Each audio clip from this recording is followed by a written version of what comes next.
doing that, those parcels being consolidated, sufficient for that 200-foot setback to ship as well as any plan show.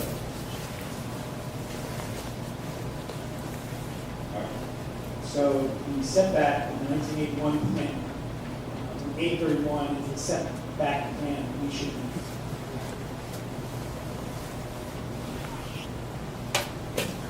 From 831, yes, that is good. And would you agree that the change between 830 and 831 to the 200-foot setback line provided additional space on the quarry property outside of the 200-foot setback?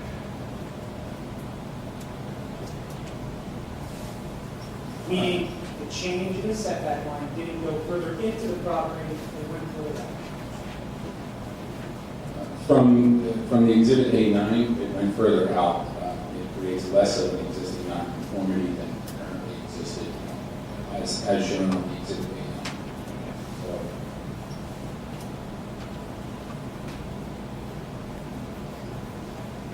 would you agree on 830 and 831 that the prior inconsistency in the mining district and extraction district line in the southern portion of the property remains? that line work is carried through. Again, I stand by in terms of the property boundary information itself.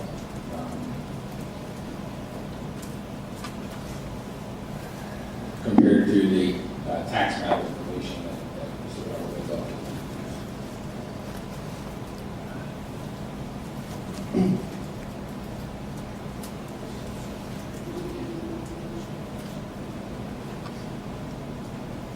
Also on exhibit 830, the SMP boundary, Mr. Davis. Would you agree that that's the SMP boundary from 2018? Yes, that is the current SMP boundary.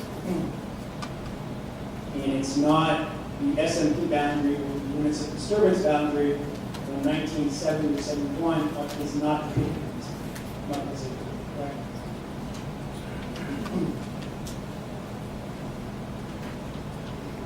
That's incorrect. The 1970 SMP boundary was modified again in 1980, as just I mentioned on that sheet 3 versus the sheet 5. So that is consistent. It is the same SMP boundary that was modified in 1980, whatever, and is currently shown, has been shown on Exhibit A9, continues as part of this plan on Exhibit A30 and A31. I understand that, Mr. Deans, but the SMP boundary that was in place in 1970, 1971 is not depicted on A30, correct? That's all I'm asking. It was modified, so yes. Yes, it's not shown. The line has changed since 1970.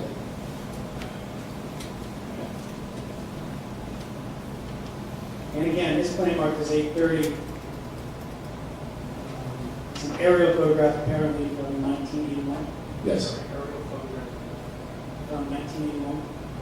Yes. Would you agree in that rectangular portion of the property that's currently in the RP district that you testified earlier this evening, there are no structures apparent that appear on that property? I don't see any structure. Would you agree that looks like maybe there was some clearing done compared to the prior 1970 plan that we were looking at earlier this evening, 1971 plan? Yes, I believe I just testified to that earlier. You can turn to A31. Now, this is the exhibit that Mr. Dunlap introduced this evening. It's a letter dated February 25th, 2019 from your office, Mr. Dunlap, correct? Correct. And why did you prepare this letter, Mr. Hughes? Again, as part of follow-up to the last hearing, I was asked to prepare these exhibits to show kind of the chronological history of aerial photos that we looked at and reviewed, including Robert Wayne plans that were provided to me. So, Mr. Dunlap asked you a number of questions with respect to the aerials that were attached to Exhibit A31. I'd like to go in order. If you look at 1938 plan, Certainly. and again, the area that we've been referencing is the portion of the property in the north, you saw that the northwestern corner Yes. of the property that's currently in RP district. Would you agree that there doesn't appear to be any disturbance in that portion of the property in the 1938 plan, except for the railroad? Yeah, I think if you take into account the railroad and the quarry road, there does not appear to be much disturbance from this sort. Appears to be somewhat forested, majority of it's forested. I would say yes. Okay. And again, this plan from 1938 doesn't appear to be very clear, does it, with respect to specifics on the property? It's as clear as it could be for 1938. So. Fair enough. And if you turn to the 1971 plan that was attached to Exhibit A31, would you agree that that northwestern corner of the property is still majority of this parcel? Generally, the majority of it is forested, yes. And then would you also agree that the 1971 plan can't see the specifics on the ground with respect to structures or any specific types of uses, correct? Generally, yes, I would say that.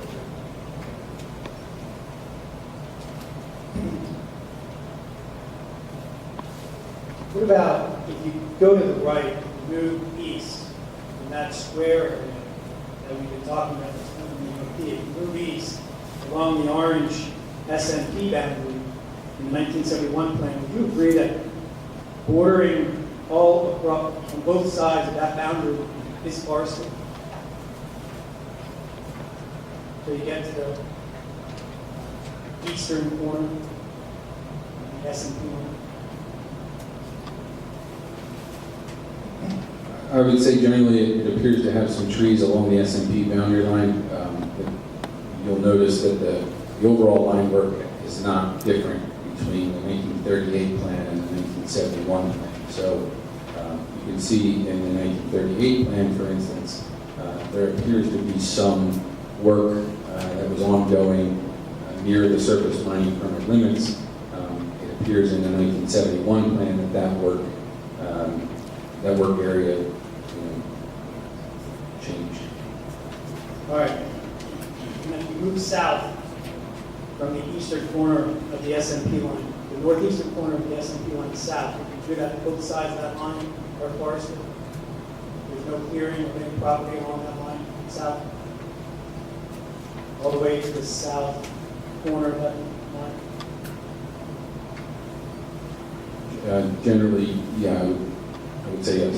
And then if you take the SMP boundary line of the 1971 plan west, all the way to the western corner of the SMP line, I guess the southwestern corner of the SMP line, would you agree that both sides of that are as forested as well in the 1971 plan?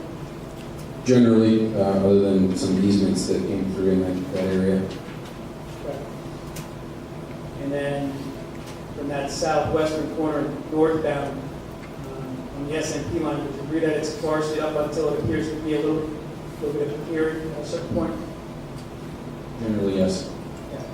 You go back to the northeastern corner. This time I want to focus on the setback, the 200-foot setback on this 1971 plan. Would you agree that there's nothing within that 200-foot setback from that, at least from the northeastern corner of the property, to follow the 200-foot setback all the way to the southwestern corner of the property? Other than the quarry pit itself at the northeastern corner? Northeastern corner of the extraction district. Are you saying the pit extends into the setback, 200-foot setback? Yes, the pit extends into the setback, beyond the setback, and beyond the existing extraction zoning district setback. As you go west from the corner, Just off the corner, yes. I'm talking about the corner. Is it extended to the corner? The mining permit area itself extends into the corner, beyond the extraction zone and into the corner again.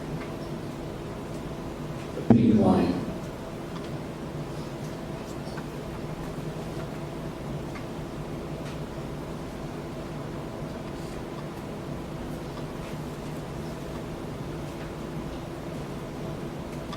Okay. You're referencing the limit of mining, correct? The limit of mining area. I'm talking about actual existence of something on the property at the time of this 1970 era.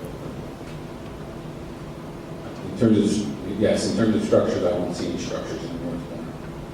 No structures, actually more forested area, undisturbed, in the northeastern corner of the extraction district.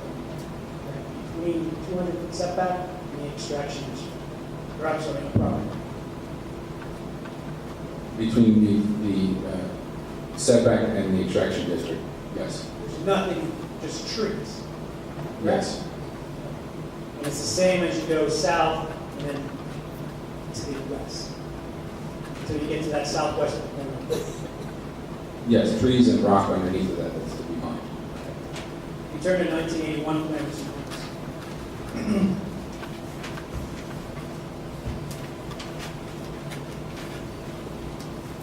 You look at that northwestern corner that we've been talking about that's currently in the RP district. You agree that there appears to be some clearing between 1971 and 1981? In the northwestern corner, yes. There still does not appear to be any structures in that corner? Correct, and the work appears to be within the surface mining permit limit. Right. Yes, and it appears that the work is within the surface mining permit limit. But no specific uses can be made out with respect to this, right? This 1981 plan. I would agree with that. And again, due to the clarity of the area, correct? This aerial is a little bit more clear than the 1938 and a little bit more clear than the 1971. For instance, I believe you can begin to see the structures in slightly more detail. No structures within that RP district.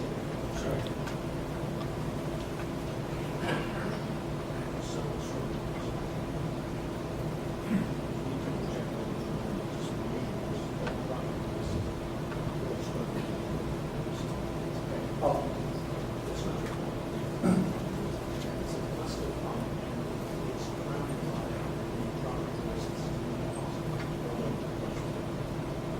Mr. Hughes, just to reiterate, no structures within an RP district area, the square district, or the square area in the northwestern corner of the property.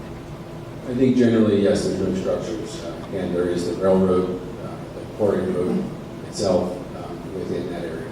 I would just object and ask you to clarify what you mean by structure when you're asking the question. Is the definition of the zoning ordinance, are you referring to as buildings? Buildings, and a foundation.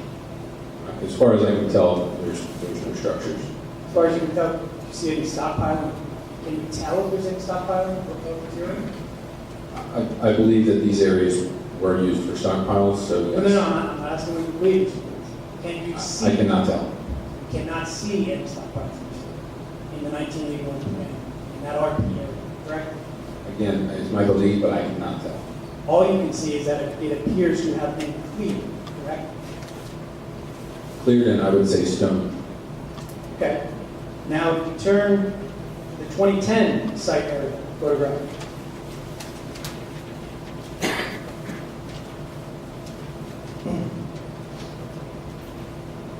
Would you agree that it still appears to be somewhat cleared and gravel, but maybe not to the same extent as the 1981 plan?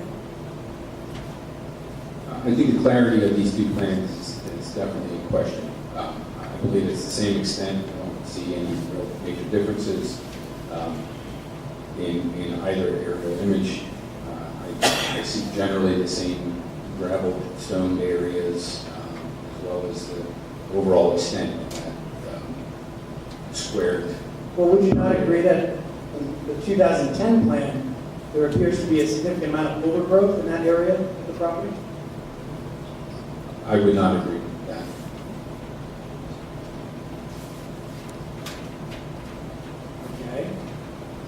if you look at the left, I guess the western portion of that square, the northwestern portion of the property, and we indicate it's within the current RP district. And you compare that leftern portion, that's specifically the west toward the left southwestern corner of that small triangle, or small square. Would you agree that the 2010 plan appears to be some overgrowth and/or vegetation? I'm going to object. I think the witness has answered that he didn't see it that way. I think the plans speak for themselves, and the board members can glean the same information from the plans.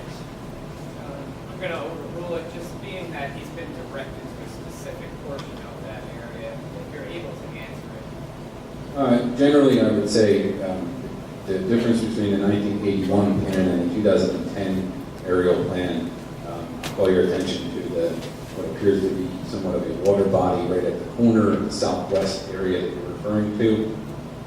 That water body is generally consistent through both aerial imagery, and I believe the area you're referring to in the 2010 aerial is slightly darker, probably to you.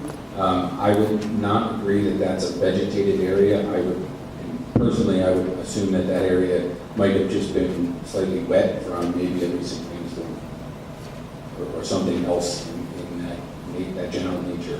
I don't believe that that's a vegetated area. So is it your testimony that you don't believe there's any vegetation and/or overgrowth between the 2010 and 1980? In that specific southwest corner of the specific zone that you're referring to, I don't believe that there's any additional vegetation. I think he mentioned from southwest corner, are you referring to that as the northwest corner? You're referring to the question, that 6-acre portion, right? Yes, I believe the south, correct me if I'm wrong, you said the southwest portion of that area, of that square. Correct, of that square.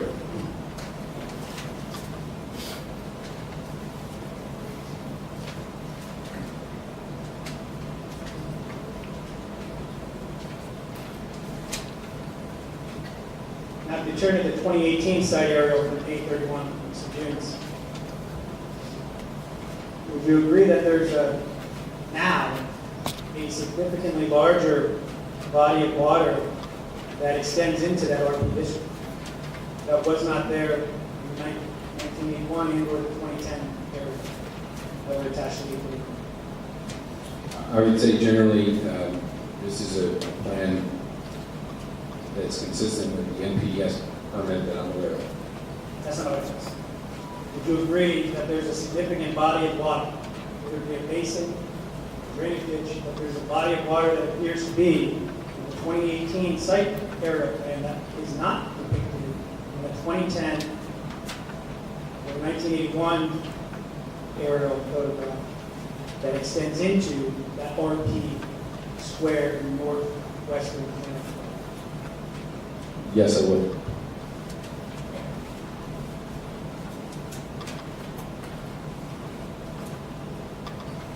And would you agree that in the 2018 aerial photograph, there appears to be, insert that.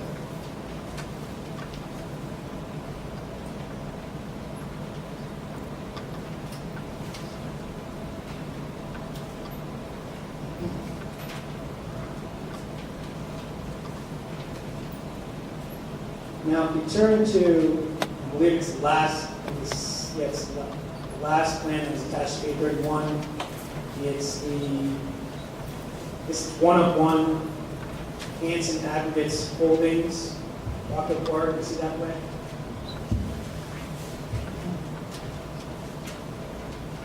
I did.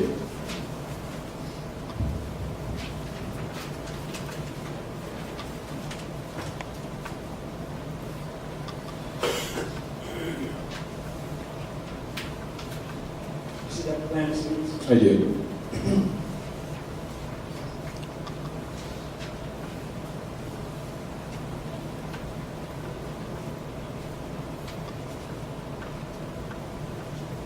And what is your understanding as to what this plan is doing?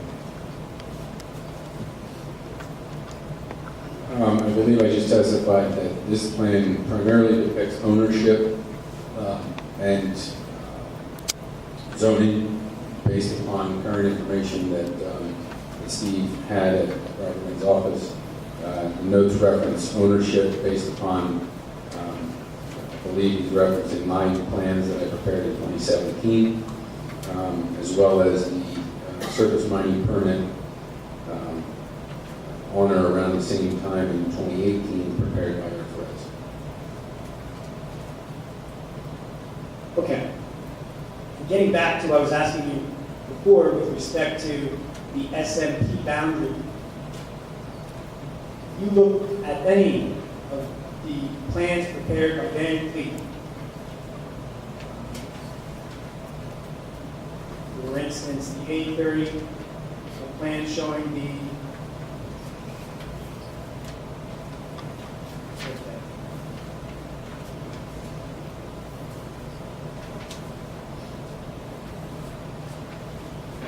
I think that's it. Mr. Kraft? A question. You would agree with Mr. Hume that a survey's ever been done on the property that you're about to prepare plans for?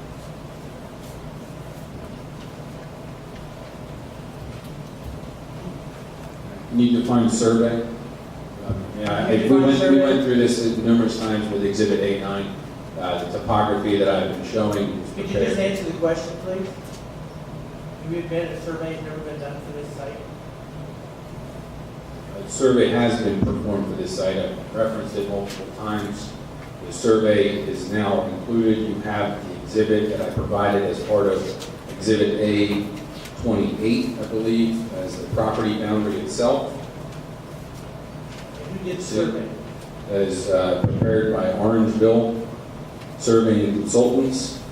And it is a plat of survey of lands of general crushed stone signed and sealed by a professional land surveyor. Sorry. What year was that done? This plan was prepared and dated 5/07/01. Thank you. The SMP district that you referenced a number of times, have you calculated how many acres are in that district, or in that area? I have that information somewhere. Could you find it, please?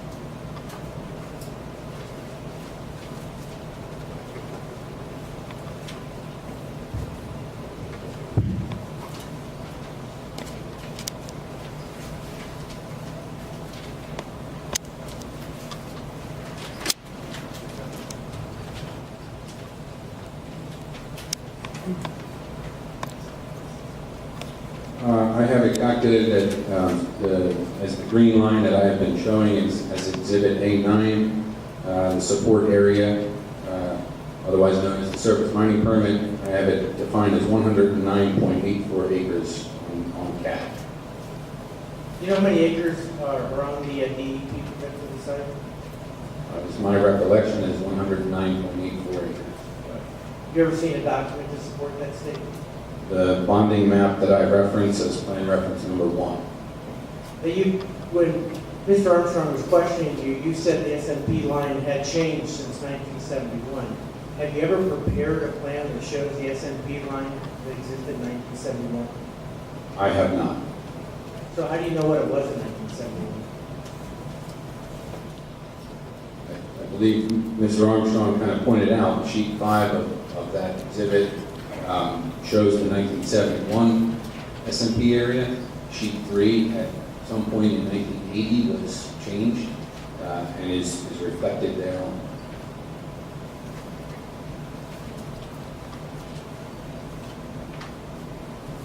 That's the only additional question I have at this time. Thanks. Mr. Freed? Thank you. I'm a little confused by the different nomenclature. I don't want to go back over the various inconsistencies Mr. Armstrong pointed out. I just want to see if I can get clear on the meaning of the different language. To object to his characterization of inconsistencies, I believe it was explained that the differences on the plan between his plan and Mr. Fowler's plan. I'll withdraw. Let's just go through it. So I'd like to compare 829 with The drawings that you provided us with tonight, 831, in particular, let's look at the 2018 site area. Okay? Certainly. I'll try not to do one two at a time, so we can try and keep this straight.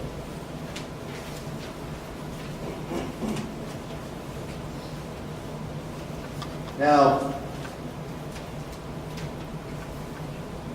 on the 829, there's, in the legend, there's something called an existing property line, right? Yes. Is that property line depicted on the 2018 site aerial from 831? I didn't prepare the 2018 plan, but I believe it is depicted. I just, again, believe it's depicted upon tax maps rather than actual property survey. I'm talking about the exhibit that we were provided tonight, under your cover letter, 831, the second sheet. And it's called 2018 site area. Yes, again, I did not prepare that specific plan. It was prepared by Robert Wynn's office. Okay? But the question is existing property line depicted on that? I believe the property line that's shown is based upon the tax maps and not physical survey. And what's it called on 831?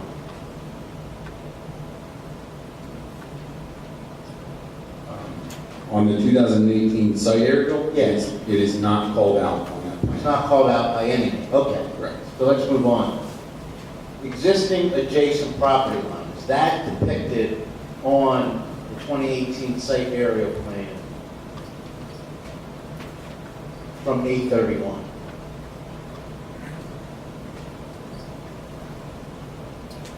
The same response would apply. Why don't you tell me what that response is? The adjacent property line information, I believe you're referring to on 829, Okay? is shown on the 2018 site aerial plan, but again, I believe it is based upon the tax maps.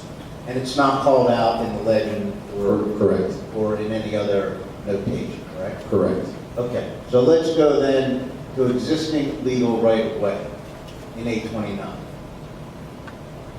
Okay? Yes. Is that depicted on the 2018 site aerial of 831?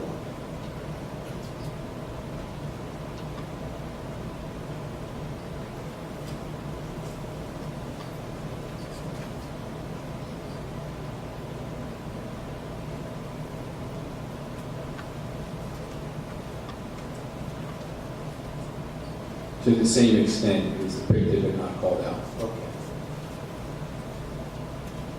How about existing easement on 829?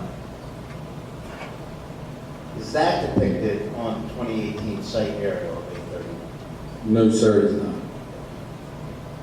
How about, and I forget the color, magenta, I think you called it, existing zoning municipal line on 829, is that depicted on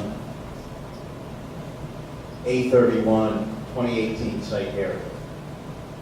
Yes, sir, it is. Okay, and is that called out in the lead? That is called out as the zoning district line.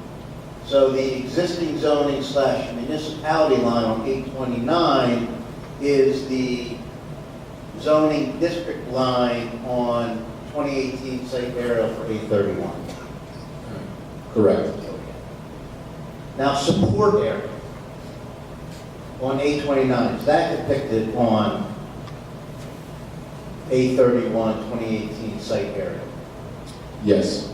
And what is that called on the 2018 site area? That is the orange line.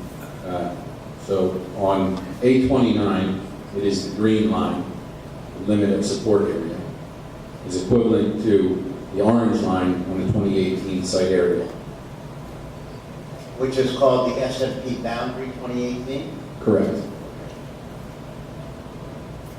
And then we have on the 829, we have mining area, correct, which is the orange line? Correct. And is that depicted on A31 2018 site area? Yes. And how is that depicted? It is defined as the limit of mining area, Under the limit of mining area. further called out in plan view as per DEP mining permit. Okay. And then, forgive me if we discussed this, on 831, 2018 site aerial, I see something called out in the legend, quarry processing setback. Have we identified that yet? Yes, that's the 200-foot setback that Mr. Armstrong was questioning me about. No, I mean, in our conversation, you and I have had. No, we have not. Okay, is that quarry processing setback from the 2018 site aerial depicted on 829? No, it is not. Okay. So, just very quickly, if we can, I want to compare the 2018 site aerial. I'm not going to go through all of them because there's a lot of overlap, but I want to go through the ones that are significantly different. In the 2018 site aerial, that's part of 831, I want to compare to the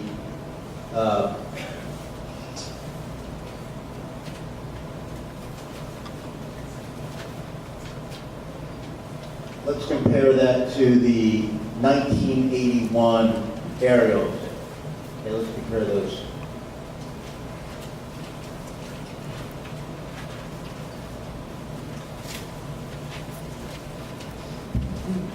Is that- So on the 1981 aerial exhibit, there's something called out on the legend, which is extraction district permit, right? Yes, And is that depicted on the 2018 site area? yes, And what is that called on the 2018 site area? the zoning district line. Okay. And then we have an SMP on the, just for the record, on the 1981 aerial exhibit, we have an SMP surface mining permit bound. Right, you see that? Yes, And is that the same as the SMP boundary 2018 on the 2018 site aerial? yes, Then we have the 200-foot quarry setback on the 1981 aerial exhibit. yes, Okay. Is that depicted on the 2018 site area? yes. And how is it identified? It's called out in plan view as 200-foot quarry / processing setback. It's also called out in the legend as quarry processing setback. Okay.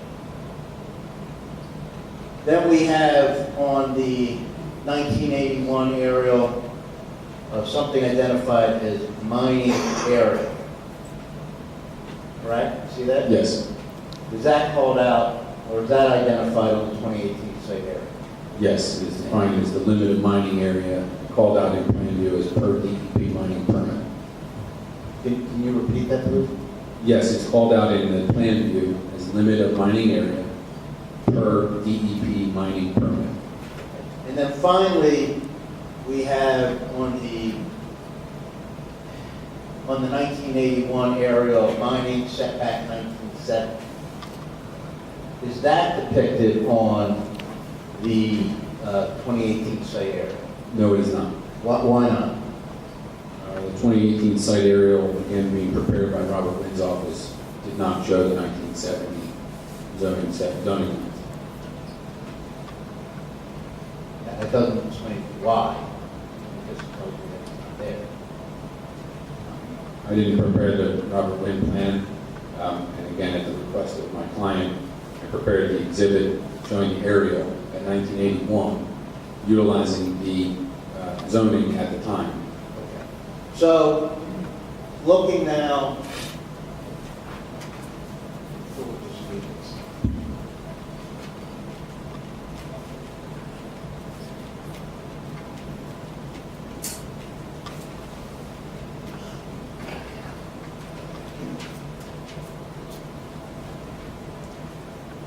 so your office prepared both the 829 as well as the 1981 area, correct? Yes, sir. Okay. And I don't want to go through line by line like we did with the others, but is it fair to say that there's different language used to identify lines on A29 than there are used to identify lines on the 1981 aerial? That is a fair assumption and classification. The Robert Wynn plans, I was trying to somewhat mimic them in terms of these plans were prepared for 2010 and 2018, and my directive was to prepare the similar exhibits for 1981 as far back to 1938.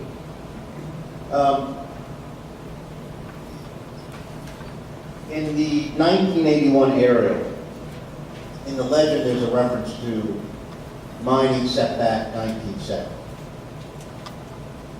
Is that right? You see that? I do. And then it's depicted in the actual drawing as M District mining district line, correct? That is correct. What- Setback is incorrect. Okay, so The the setback, word- so that's an error. That's an error, yes. Okay.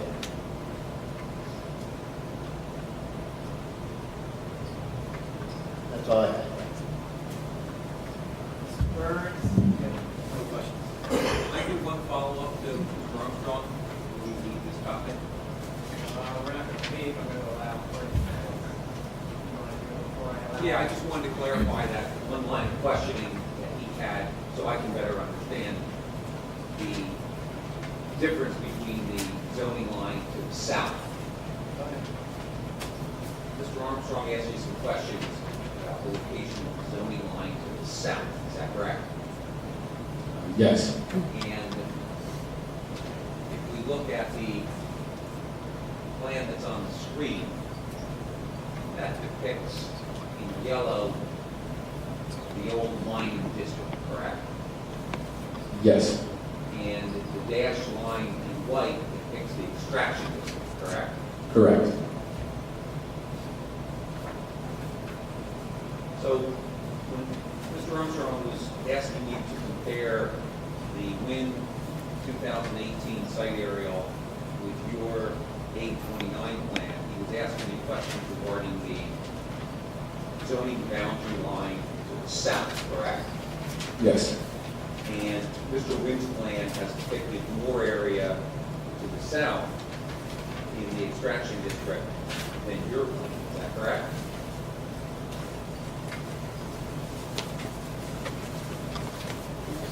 What's the difference there? I'm just trying to understand, what is the difference between the two plans? The difference is really in the property line information itself. You'll see that there's a triangular parcel. I believe it is parcel 88-1, and that's kind of where the split between the properties occurs, or between the districts occur. I imagine if I go back and pull my records from the maybe parcel 88, for instance, that's probably zoned extraction, and that's why on our plan it is shown within the magenta boundary. Okay.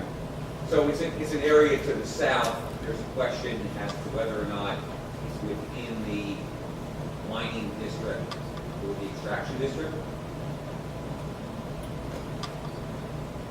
I believe that's what Mr. Armstrong was trying to get to.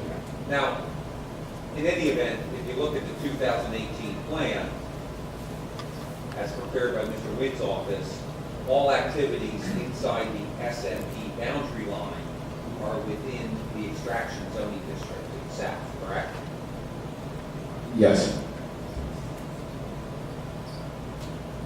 Did Mr. Witt's office send you any review letters as to issues that he had with your plan set? No, sir. Is it customary in practice, when you work through Mr. Wynn's office, and you submit a plan, that you get a review letter with comments? Typically, And if you received a review letter with comments either as to an issue with the zoning boundary line, would you then have reviewed it and if appropriate, adjusted your plan accordingly? yes. That's all. At this point, we're going to allow for anyone who has party status and wants to ask questions of Mr. Hughes related to the testimony he's given tonight, to come forward. We have the microphone available. I just ask you to come up so that our stenographer, you can take a seat right here, so that our stenographer can take down what's being said. Is there anyone who has party status who would like to come forward and ask questions of Mr. Hughes at this time? Mr. Soliday?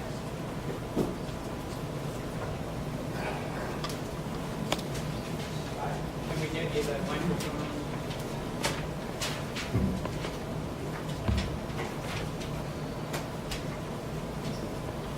Thank you.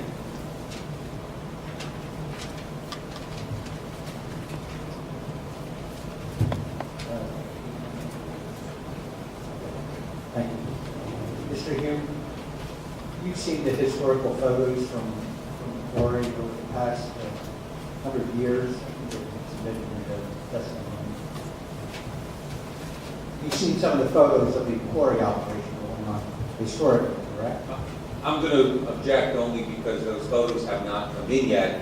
They're coming in through our next witness who is going to. I'm just asking if you've seen them. And I'll quickly relate what you testified I believe I've seen the photos that you're referencing. Okay, so when the quarry was operating, where was the mining activity taking place? Generally, Generally consistent with our plans in terms of the limit of mining area and the surface mining permit limits that are shown on these exhibits and the prior exhibit A9 and multiple other sheets. so the question I'm asking is, the mining was done in the pit of the quarry generally in the past, when the general crushed stone was operating, correct? To the best of my knowledge, yes. Okay, so in the 1981 photo, there seemed to be a big dark blob in the center of that photo. So what is that blob telling you?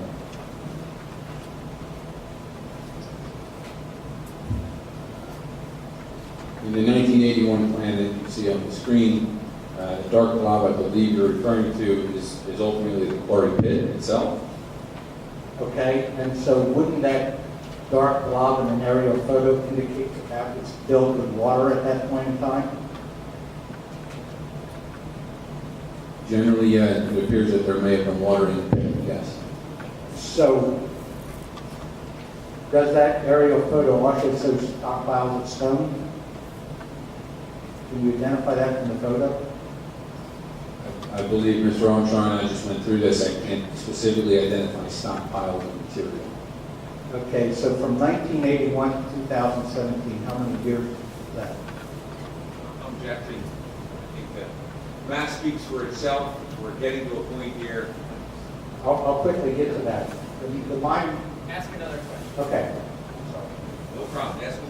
Get to what you want to ask him. He's here. Okay, so the DEP mining permits state that 500 tons of quarry were removed from the quarry every year from 1981 through 2017, or Pearson showed on the site. Have you seen those permits? Objection. That's beyond the scope of this witness. He has to testify to the DEP permits. Mr. Solly, I have a witness that's coming up who's going to testify about the DEP permits from Hanson. You can ask him any of those questions regarding the DEP permits.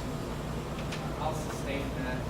You can ask a different question. In other words, is there enough stockpiles on site that 18,000 tons of stone were stockpiled on site in 1981 to sustain the mining permits that state there was 500 tons of stone being removed yearly? Objection. Beyond the scope of this witness. He I'm wasn't asking called him to if it's all quantify.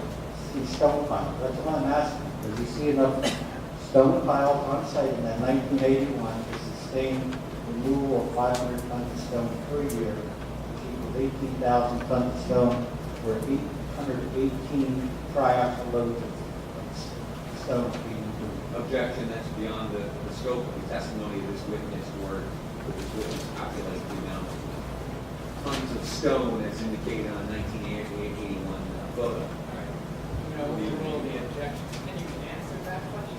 I cannot answer that question.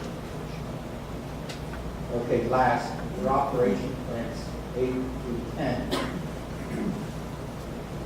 Without going into detail on that, that showed the 200-foot setback line. Is that setback line correct now, or is that changed with the testimony tonight? Objection asked and answered. That question was asked already. He answered that. He testified that he has adjusted the line based upon the additional information that we brought to his attention. Has he resubmitted the operations plan 81 through 810? He submitted new plan. But has he made the plans testified ad nauseum over the past 5 zoning hearings, 8-1 through 8-10, are those plans going to be corrected to show the corrected 200-foot setback? That is my question. I'm going to object and say if the board would like that sheet corrected or looking for an adjustment. I think he testified to the adjustment, but if somebody wants that corrected, they haven't been corrected, we submit it. That's my question. That's it. Would you agree with that answer that was given by Mr. Gilmore? I would. Do you have anything else? That's it. Okay, anyone else with party status who wants to come forward and ask Mr. Humes any questions? All right. For the record, I see no further response. We have some questions from zoning hearing board members.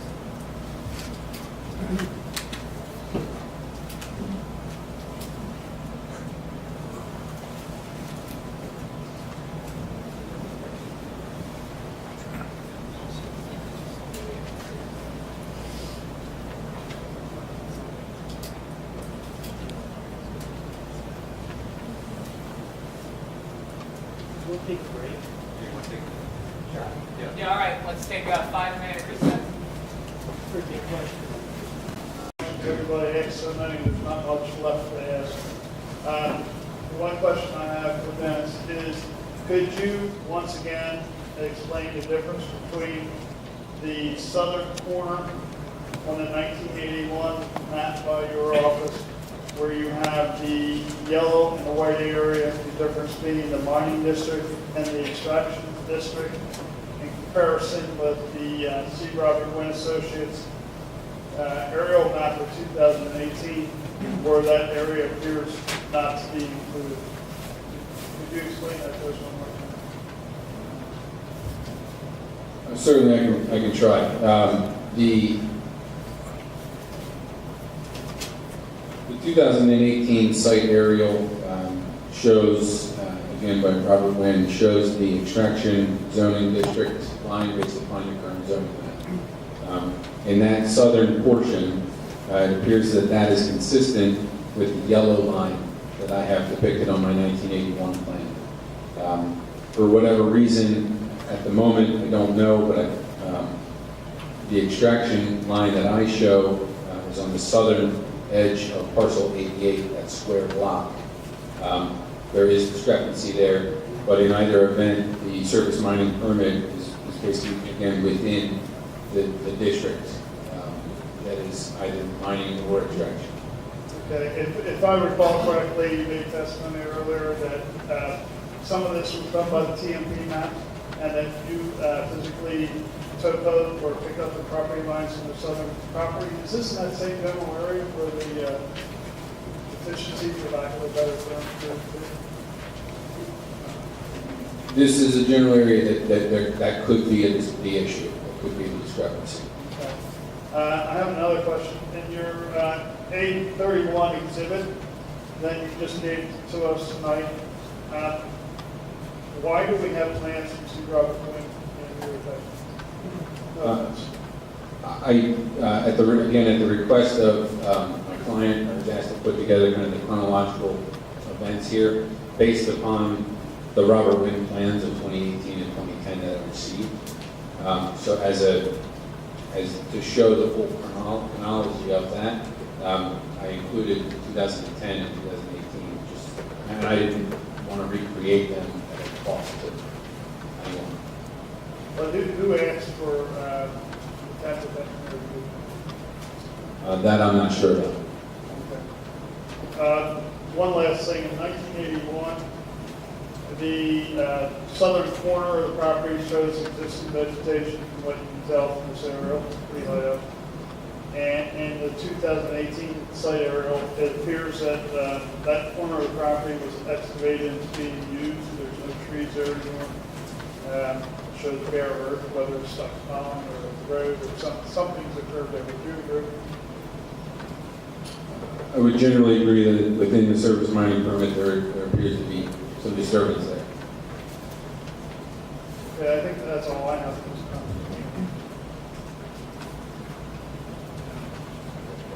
No further questions from the board?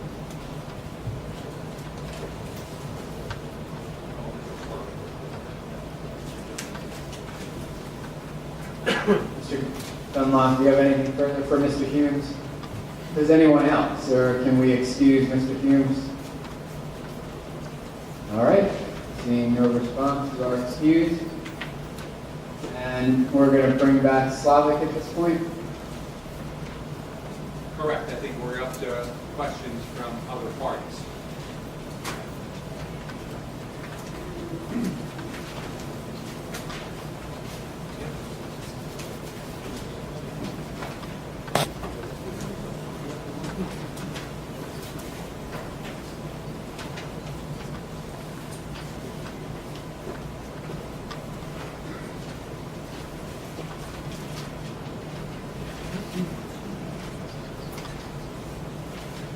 Can you state your last name again for the record, Slavic?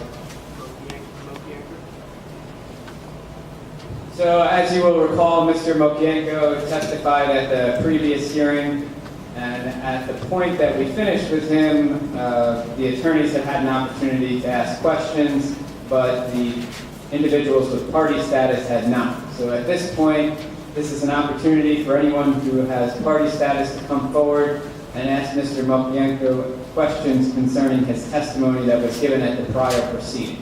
Is there anyone here who has party status that would like to come forward and ask questions of Mr. Mokienko? Mr. Saladay, come on forward. And you can use this microphone.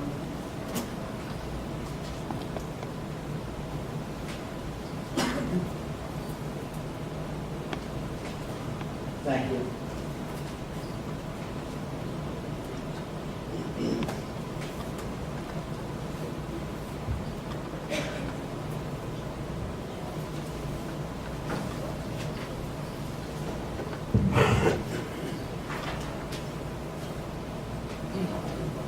Good evening. Good evening. We'll turn to page 3 of the operations plan.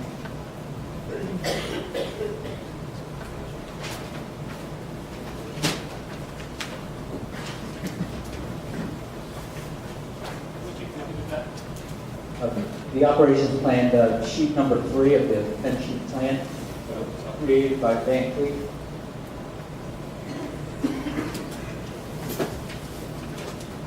A9.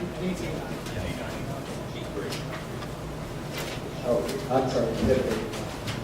Okay.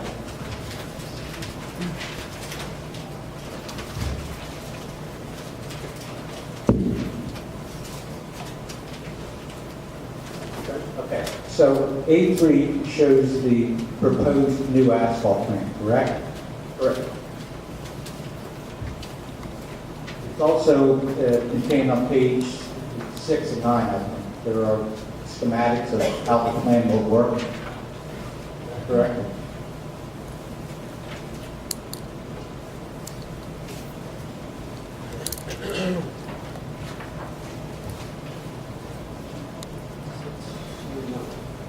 It's on page 6 and page 9 of the plan. Okay. I'm going to hand you a blow-up of that certain area on sheet 3.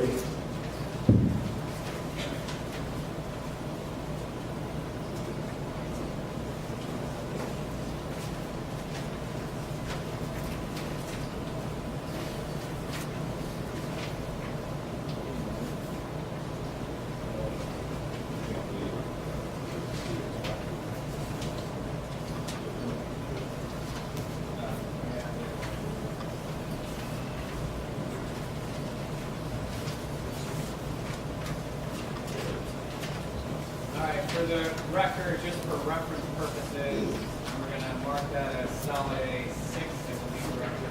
consolidate exhibit number 6.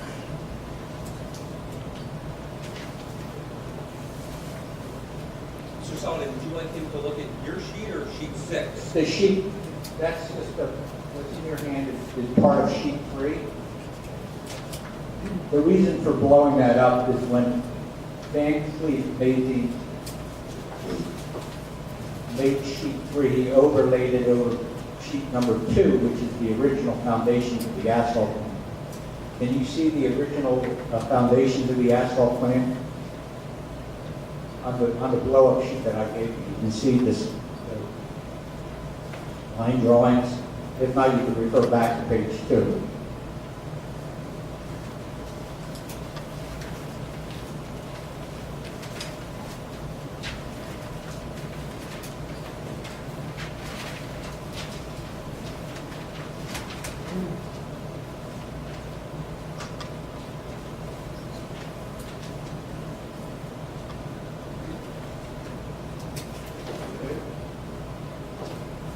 In previous testimony, we testified to that the foundation of the old asphalt plant were going to be used or repurposed for the new asphalt plant. On the blow-up on page 3, you can see the foundations underneath the new asphalt plant, the existing foundations. Also in previous testimony, I believe you said that the new asphalt plant is skid mounted versus requiring foundation. Is that correct? That is correct. It needs a solid foundation underneath. So the existing foundations will not be used in constructing the new asphalt. Some of them will. Such as? The foundation wall where the cold feet bins are. Okay. And that, just so I'm looking at this correctly, the cold feed bins are on the right-hand side along the dotted line. Is that what the cold feed bins are? I'm not sure where you're referring. If you look, it says asphalt plant. And then to the right of that is, I'm not sure where they're at, so. They'd be facing the bottom of the page towards the right. Okay. But the asphalt plant itself is not requiring the original asphalt foundations? It's requiring a hard base for it to sit on. Okay. In fact, from what I could tell from the road, most of the foundations on the corner asphalt plant have been removed or buried at this point. In other words, you've added stone base over the top of the foundations. I believe that's correct.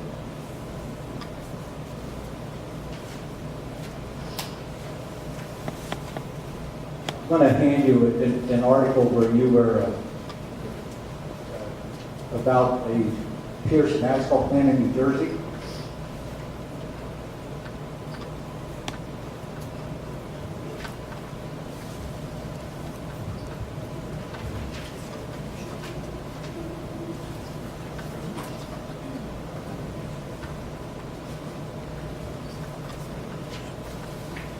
And for the record, this will be referenced as Solid A Exhibit 7.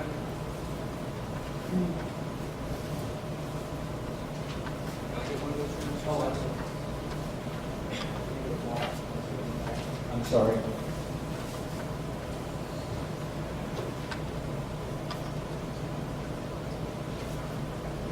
Mary Ann, Mr.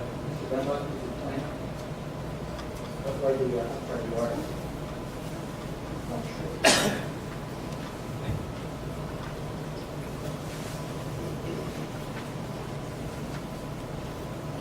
I believe this article was published in 2016 in the Mix Equipment magazine, correct? Yes. Which location is that plant at that's highlighted in this article? That would be the Cinnamon City. At the Cinnamon plant, is there a quarry on site? No. How does the stone come to the site that's used for the asphalt production?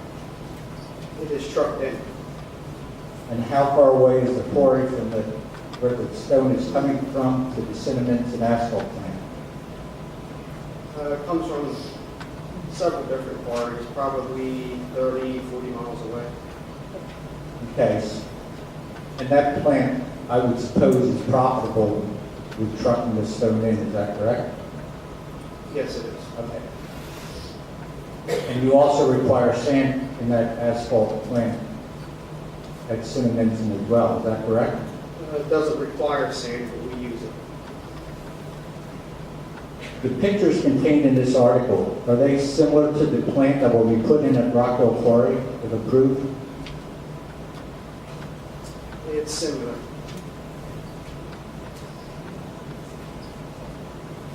So the zoning board can get an indication of what this plant would look like once erected, correct? Yes. On page 5 of that article,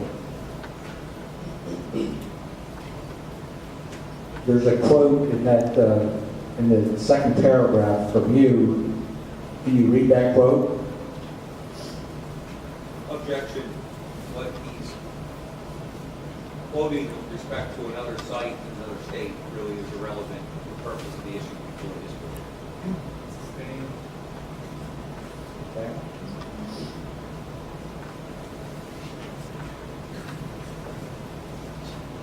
Is the reason you leased the Rockville site because of the potential to have an asphalt plant there? Is that one of the reasons?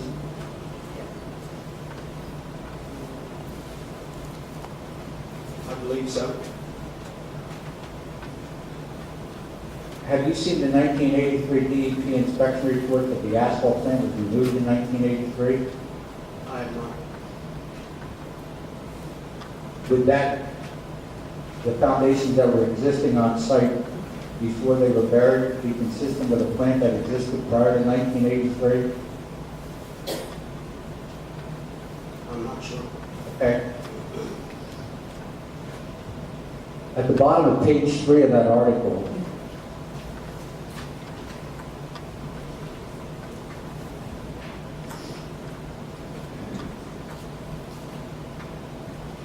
on mine it's page 5, they show the 3 silos that are standing. Can you refer to the, on mine it's page 5, but it could have been printed differently on yours. They show the 3, I don't know what you call these type of silos. The pan silos. Okay. What are those silos used for? Store asphalt. So the silos are suspended up in the air, or start up in the air approximately how many feet above the ground? Just approximately. 60 feet maybe. No, I mean a truck passes underneath the silos, correct? From the bottom of the silo, Yes. 14 feet maybe. Okay. And so from there, the silos are an additional how many feet tall, do you think? 45, 50 feet. Are those silos the same type of silos that would be used at the Rockville site? No. How would the silos at the Rockville site going to be different? They're shorter. They're 200-ton silos. These are 300-ton silos. So how much shorter?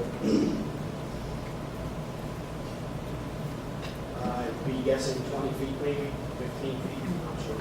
On top of the 15 feet, so a truck can pass underneath, correct?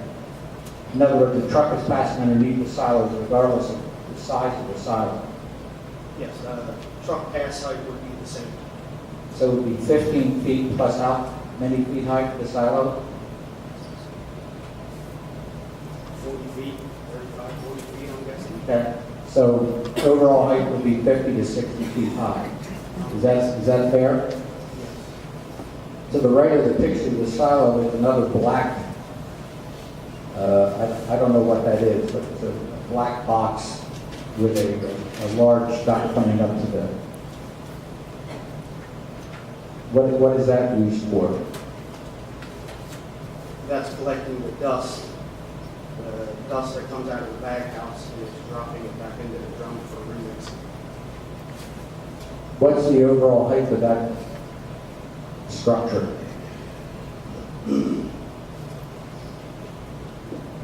Approximately. 30 feet. Including the duct or the duct work that's coming out of the top and coming back down to the ground? Yeah, I would guess. In one of the pictures, it shows a truck being loaded. It's on my page 7, maybe on a different page. The truck is underneath the silos.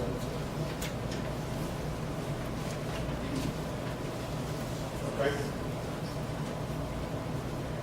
Coming from that truck, it looks like there's fumes, smoke, or some kind of steam. Do you know, what is that? Generally, that's the water that the truck is sprayed with. There's a soap and water mixture that gets sprayed in the bed before the truck gets loaded, so the asphalt doesn't stick in it. Okay, and that's being released into the atmosphere? Yes. Do you know how many tons of asphalt are planted at the Rockwell Quarry in 1 year? How many tons can be produced out of this plant, the proposed plant in 1 year? Probably 100 to 200,000 tons. And how many, you stated this before, but I'll ask it again, I'm sorry. How many tons of asphalt are generally hauled in a triaxle truck? Around 22 tons. With the, approximately, how long in a year can be produced in compliance with the PennDOT regulations?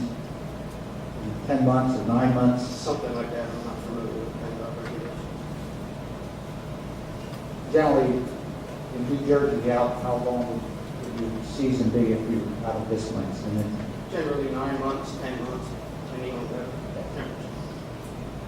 so in that 9 to 10 months, there would be, let's say for this math, 150,000 tons of asphalt being shipped. You said 100,000, 200,000. Do you know how many truckloads that is?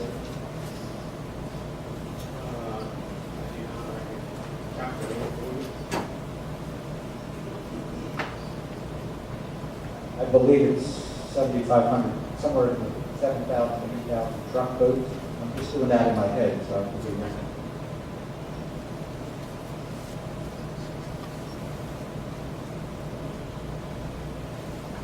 So, wouldn't it be expected that as each truck is loaded, the fumes, the steam, the soap, whatever you say is coming out of that truck? So if there's 7,000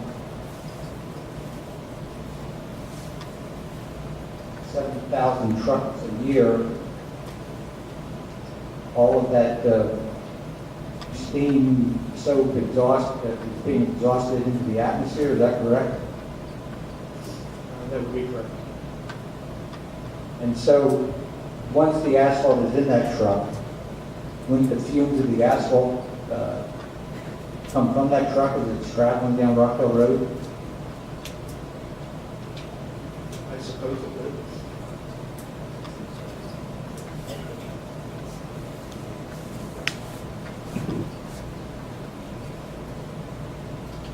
So, the article states that plant in Cinnamon, New Jersey has a 500 ton per hour production capability.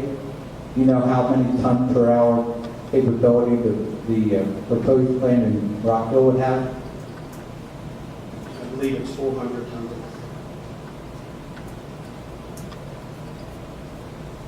So, if that asphalt plant was working at full capacity, 400 tons per hour, how many trucks would have to be loaded per hour to take the asphalt away?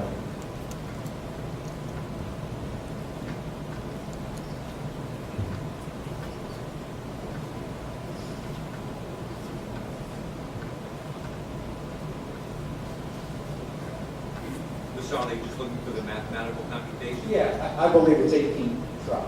Is that a fair, I'm doing this in my head, so I need to be corrected that's not, but 18 trucks per hour would be coming empty to the quarry and leave with the asphalt, correct? And that would be in addition to the stone that's being sold out of the quarry, correct?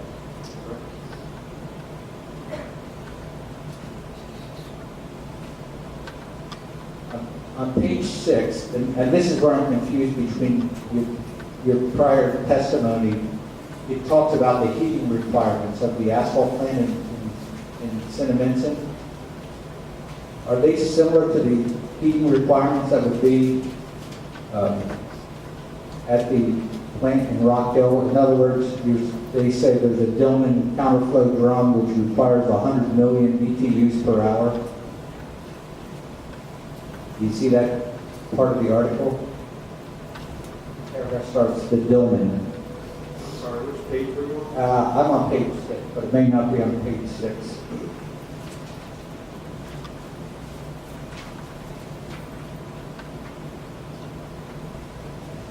What I'm asking is, are the heating requirements the same at Rock Hill as they would be at Cinnaminson? That's not a heating requirement, that's the maximum capacity of that burner. And that burner is fueled by, Number 2 oil, natural gas, waste oil. and that would be the same at Rock Hill Quarry? No, I believe it's number 2 oil. So at Rock Hill, there would be number 2 oil. That's correct. And how many loads of number 2 oil would be required per day? Or per week? Depending on your production, you burn, I believe, 2 gallons of oil per ton of asphalt.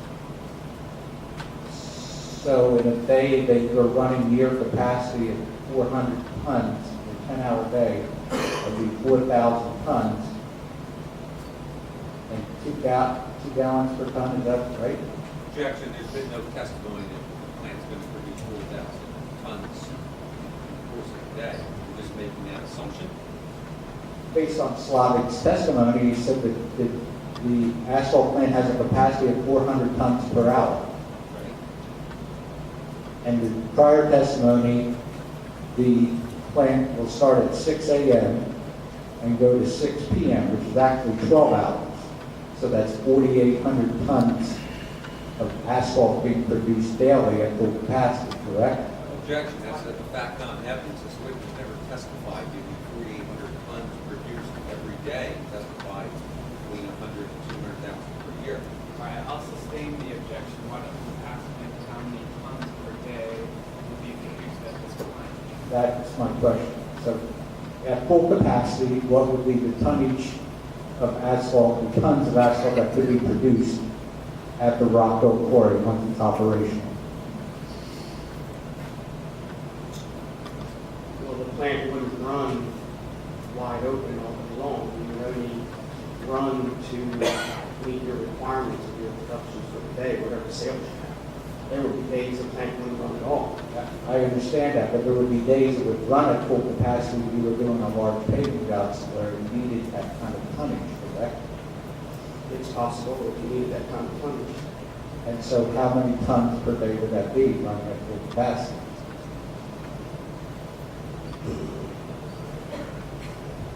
Be about 4,000 tons a day.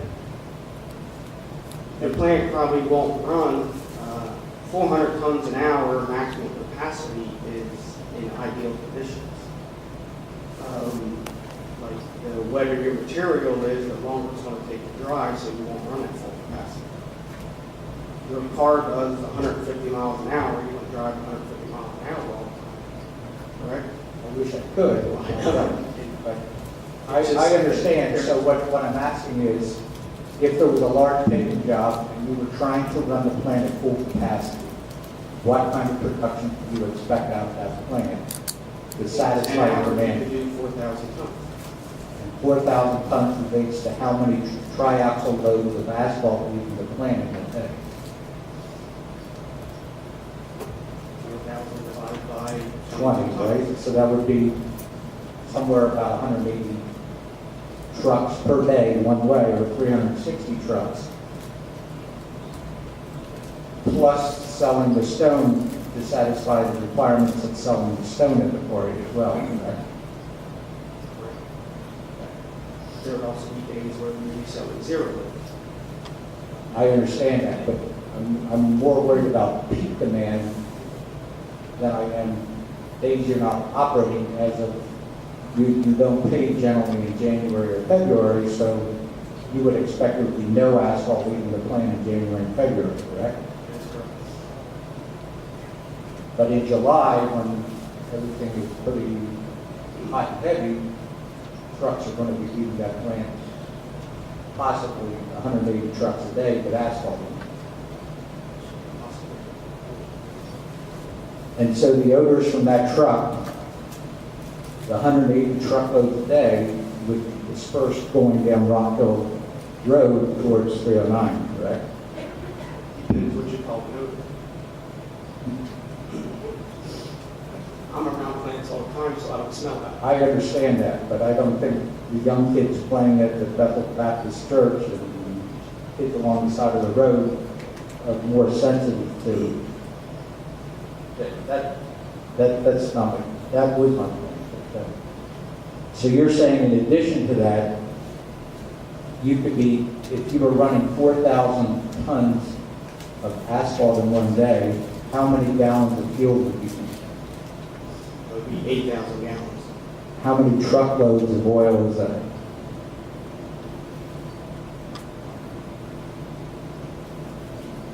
I believe a tanker holds 8,000 gallons. So one, maybe two trucks, or 1.5 trucks per day. That would be tractor trailers coming down the road with number 2 fuel, correct? That is true.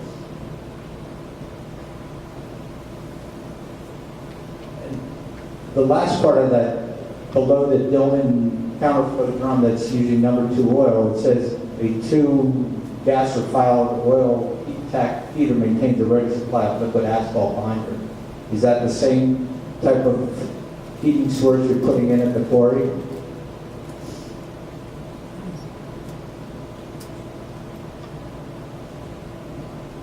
I don't believe it's that big. I believe it's a smaller unit. Will that be running on number 2 heating oil as well? Yes, it will. So that would require how many more gallons per day? I'm not sure. Okay. But in looking at the article, I'm not sure either. I'm not an engineer. I can't figure that out. But it would require more oil than what we just specified to for the counterflow drum to operate. Would be additional oil required. Okay, I want to. This has been submitted in testimony before. Mr. Pearson has put this in. I'm going to give this to you as a.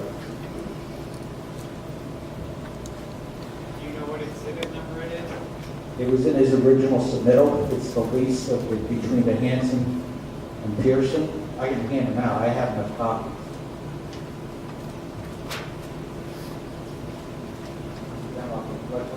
Yes, thank you.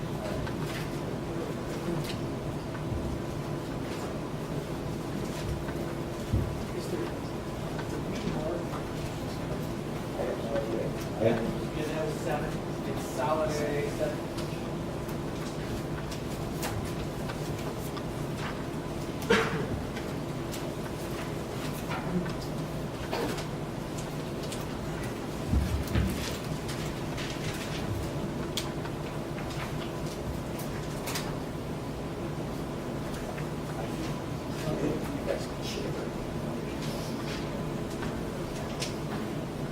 Oh, I do have.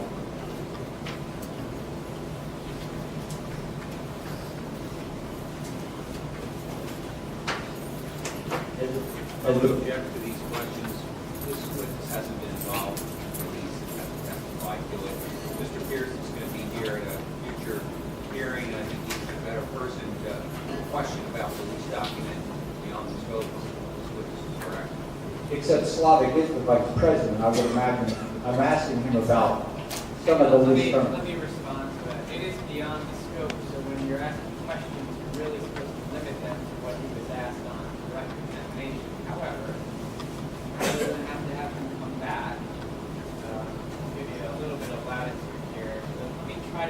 out whether or not this is a higher exhibit. It was submitted with the original zoning application, so it should be in the VHB 1. Just give me a minute so I can track it down, okay?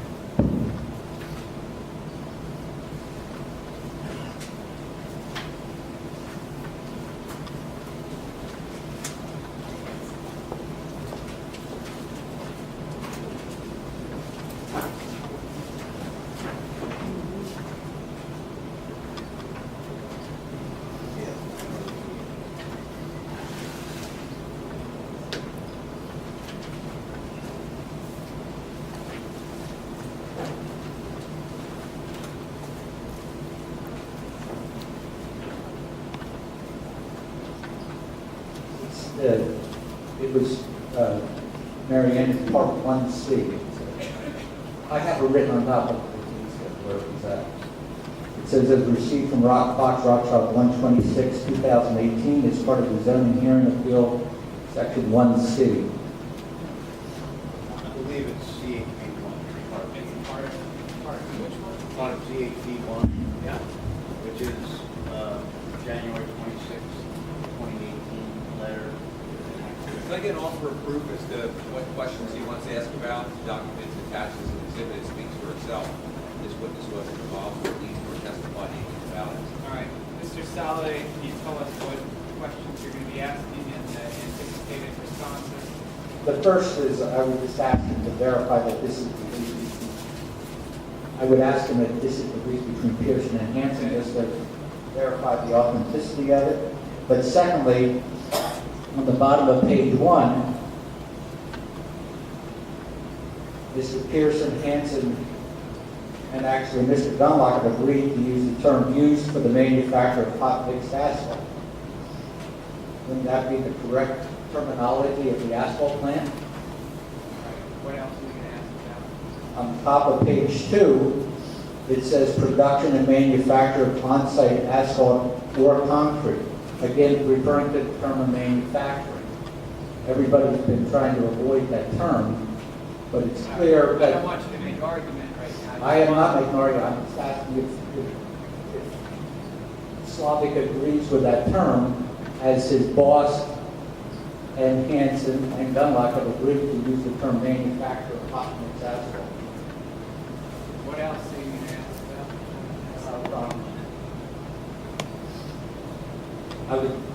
I was going to ask as to the date of this lease in comparison to the contract at the turnpike.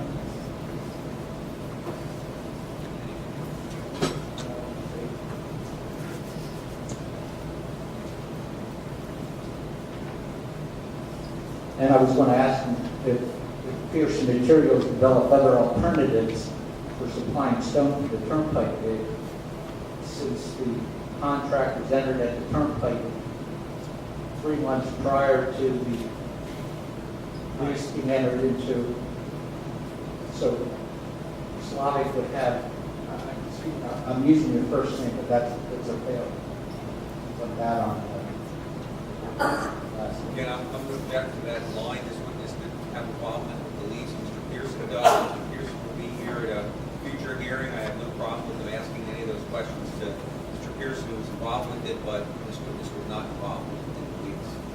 Except I believe Slavic was probably involved in supplying materials to Rockwell Construction as part of the job.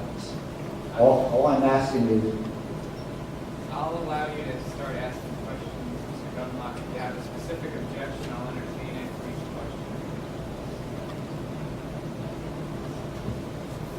Go ahead, Mr. Saladay, you have your first question related to the lease agreement. threw me off a little bit. Give me a second here to get back on track.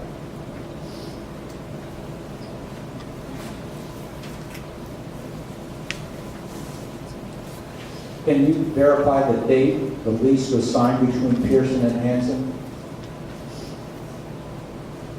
I'm going to object and ask him to be more specific. Is he referring to this document or This document. this township's knowledge? This document. Knowledge. Do you know when this document was signed? On paper, it's page 1, and it's also on the last page, I believe.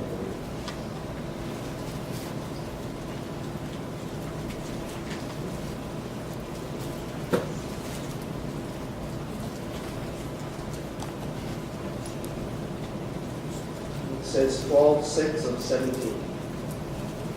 Do you know when the contract was entered into with the Pennsylvania Turnpike with Pearson Construction? I do not. Any estimate of time? Objection, doesn't know. He said he doesn't. I have the contract award date. Would that help him refresh his memory? You can ask him that question. I'll hand it to him.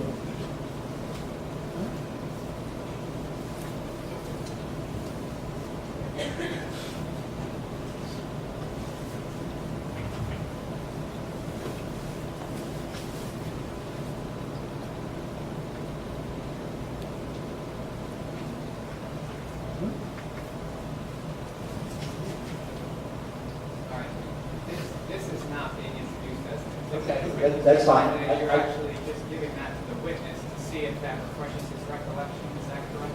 That's fine.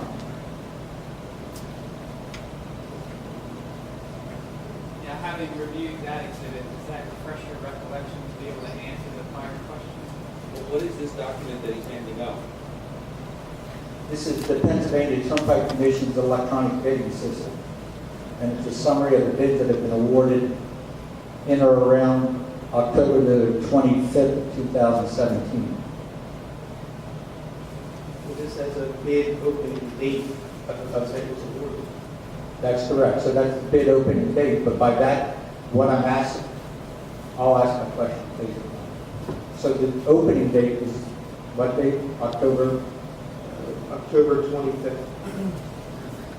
So by that time, Pearson, through Pearson Materials, had to have pricing of all stone, asphalt, and everything else to be supplied to that turnpike contract, correct?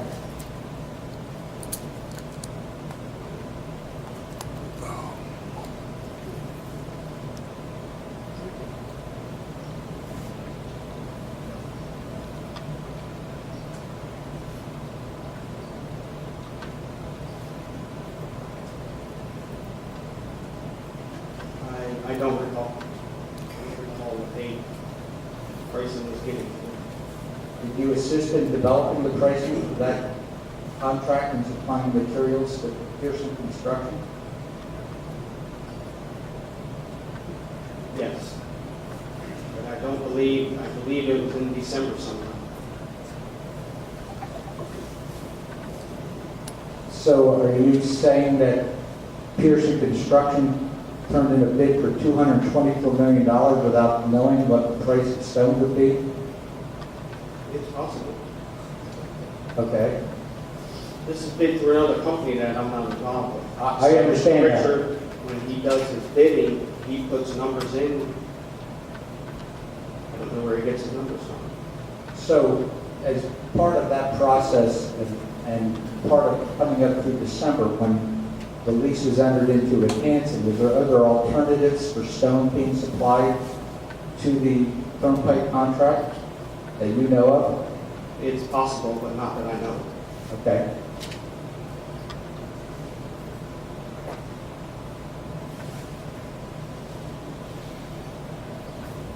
So, turning back to the lease for a moment.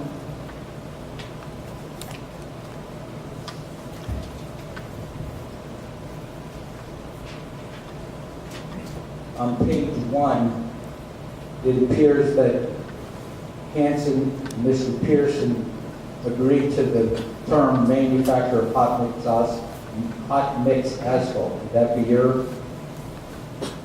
Objection, the document speaks for itself. This witness has already confirmed he hasn't been involved with the negotiation of this document. Staying, you can ask a different question, but that's not appropriate. Okay. I'll just move on, that's fine. Again, I'll offer Mr. Soliday, Mr. Pearson will be here and ask Mr. Pearson anything about the bidding. Understood. About the leases. All right. The last thing about the lease, could you turn to Article 27 of the lease for a moment?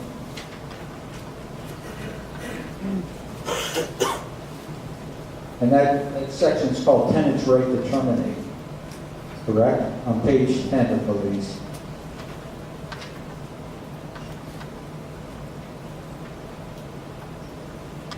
Are you asking him just to read the heading? I want to have him turn the page to page 11 once he understands what he's looking at. It's tenants' right to terminate, correct? That's what it said, yes. Turn the page to section D.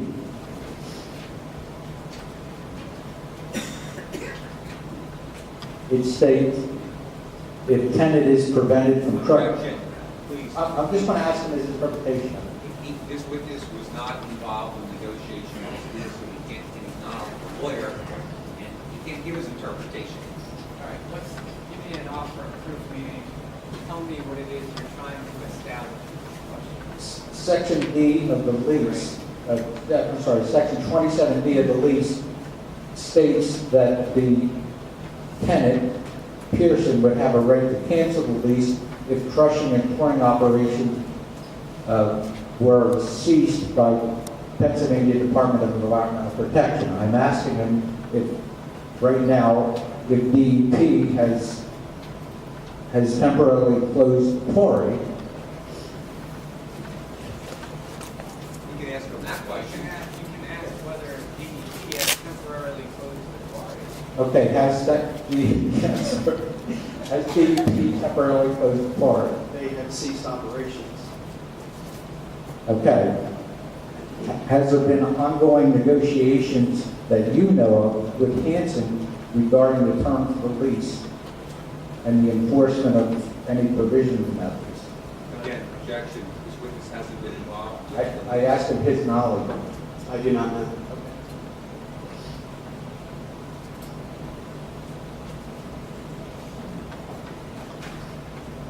Give me one moment to get that.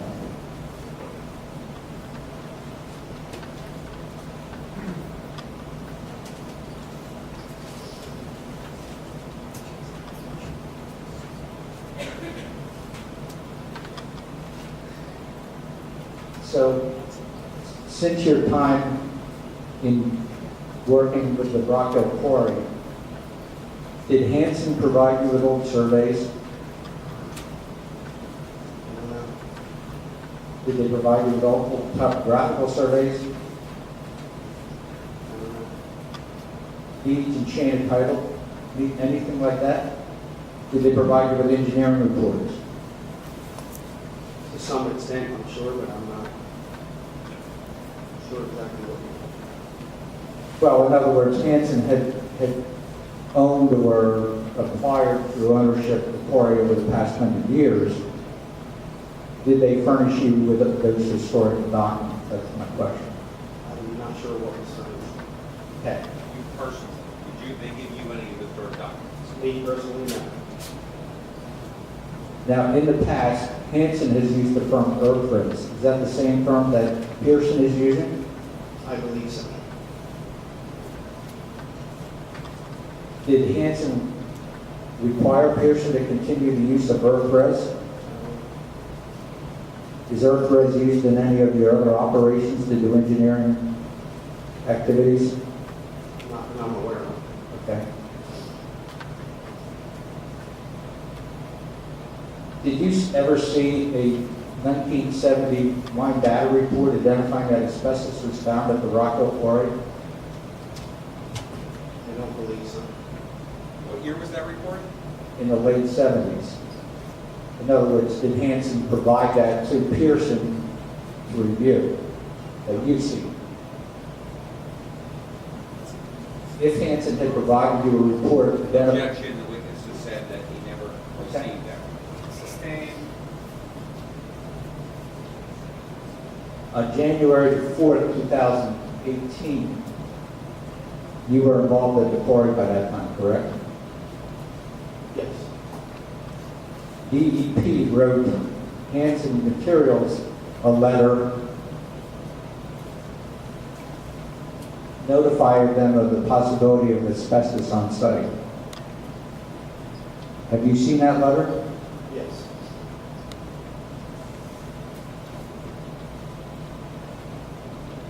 Can I submit that as evidence? You can show it to me. As a- Is this an exhibit that exists already in evidence or not? Mr. Locke is shaking his head no. What's the date on the letter, Dan? January the 4th, 2018. So I'm gonna, first, before we get into that exhibit, I'm gonna mark the full lease solid A number 8, because I think with the zoning hearing board application, we only received a portion of it. So the lease agreement will be solid A 8, and then this letter from DEP will be solid A 9.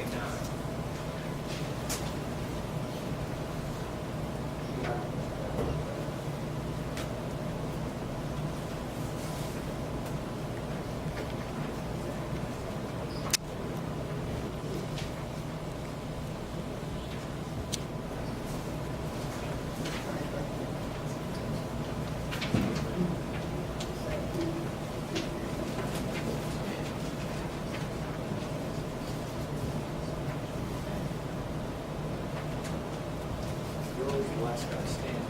Thanks, Dan, I appreciate it. Yeah, 2 here.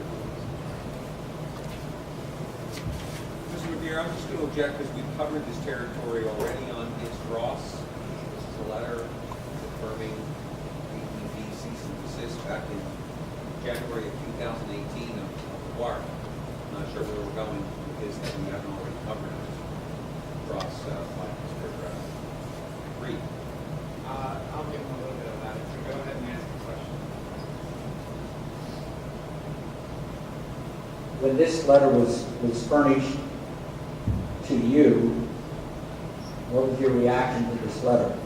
Objection, should be back not in evidence. He hasn't established that it was furnished to this witness. You're gonna have to lay it down. Oh, I'm sorry. I thought you had already testified to that. Have you seen this letter before? I don't believe so.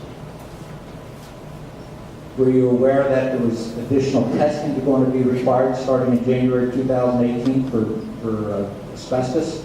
I was aware, I believe my last testimony, I was asked that, and somewhere around January, Kurt Mitchell had notified me that DEP was having us do some extra testing from the cuttings of the drilling. We had to test the cuttings before they would allow us to blast. Okay. So, knowing that the possibility existed of asbestos starting in January 2018, it was Pearson's decision, meaning Pearson Materials' decision, to move ahead with the quarry operations, correct? Would be correct. And so basically, Pearson Materials was going to take the risk of any potential for asbestos that would not limit their plant in any way. Is that correct? Objection. Again, assuming facts not in evidence, this was issued, Pearson moved forward. Overruled, if you can answer it. What was your question again? Pearson Materials was willing to take the risk for the potential of asbestos that it would not limit their plans to operate the quarry in any way from January 2018 on, correct? Well, that would have been Mr. Pearson's decision to move forward. And under the testing procedures, I guess he felt there was no asbestos there. Okay? You testified earlier that there's been ongoing blasting at the quarry, correct? Correct. In early November, there was testing conducted at the quarry that determined that there was asbestos on site, correct? Correct. I'm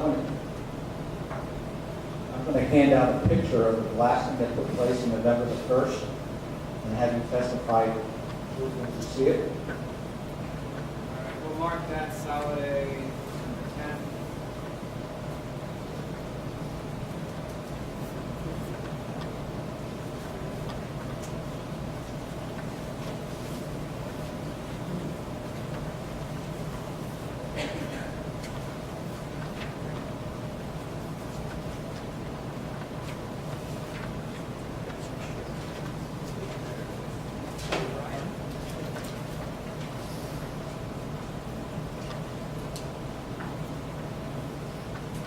So,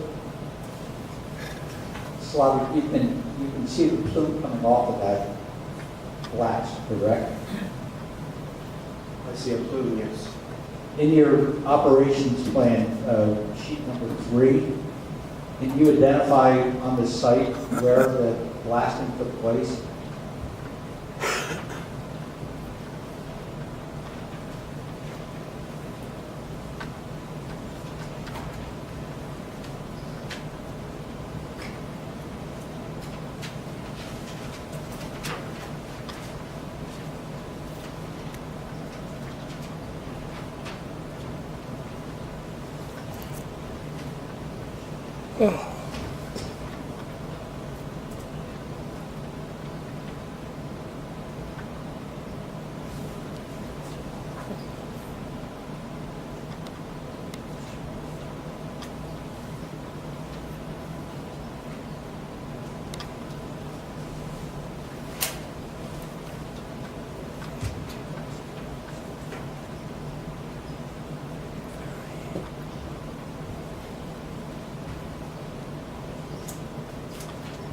I can guess the general area, but I can't talk And to the sheet. I think that the general area is good enough, so the general area would be where?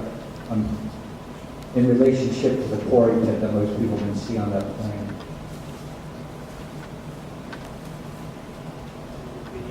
Be to the right of the pit. So that would be the southeast corner of the mining area, I believe. Is that correct? Or the south?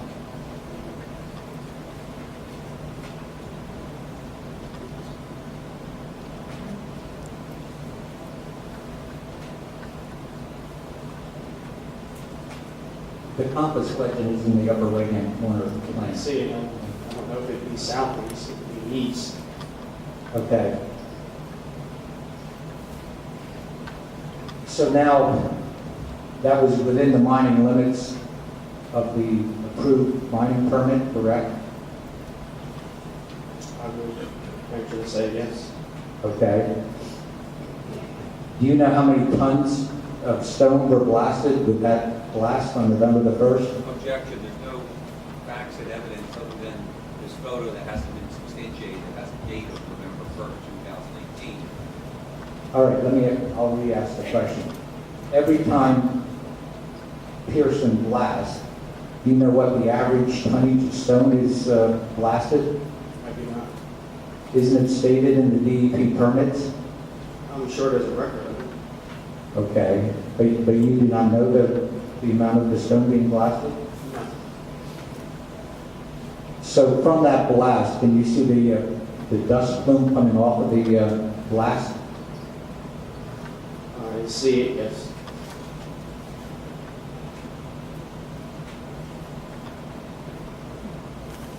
So from that dust plume, do you know where the dust went and what was, do you know where the dust went after the, I do not.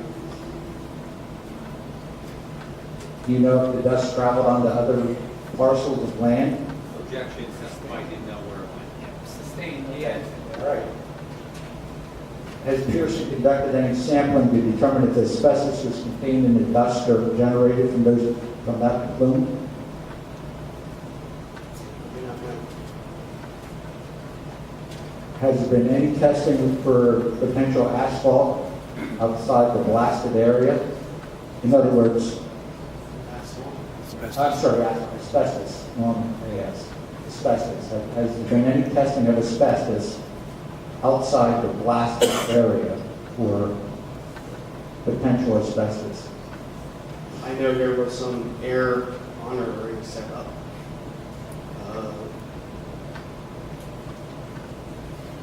Don't know what date it was.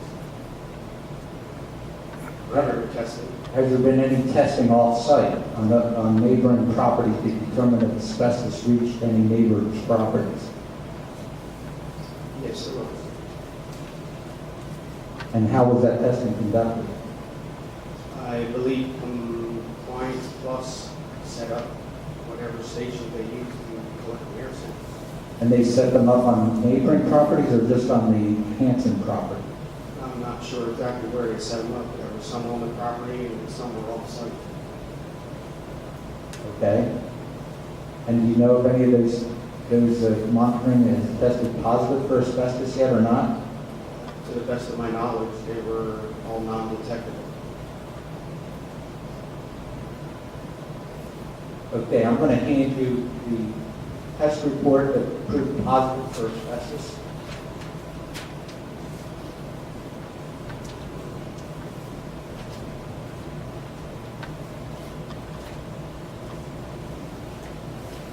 All right, this is going to get marked solid A, exhibit 11. I really didn't study it, but we'll see it. Can you turn to page 3 of that report?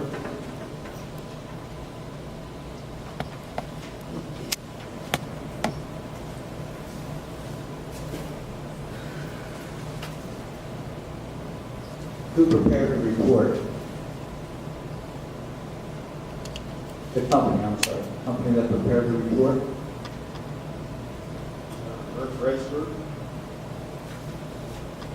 I believe it says EMSL Analytical at the top. that's company name, Earth Register. Okay.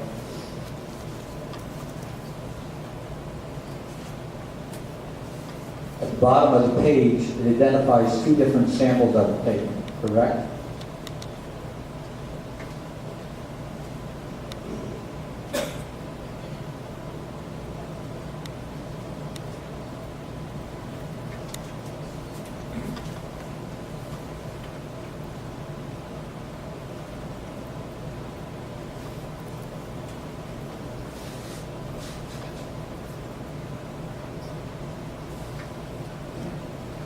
It appears to be. The second sample states hand sampled rock and glass pile. Is that how you read that as well? That's what it says. What date was the sample taken? It's highlighted 11/9/18. So the prior blasting that was done in early November, Objection, there's been no facts and evidence to establish this date lasting in early November. If it's lasting, you don't know dates. so prior blasting created the hand sample that was taken on November the 9th, correct? Are you asking if blasting took place before November 9th? Yes. Yes, that is correct. And it appears that whoever took the sample referred to it from the blast pile, correct? That's what this states.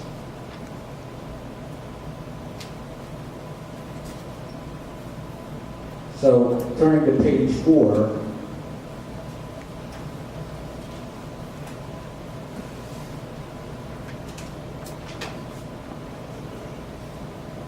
the report shows what?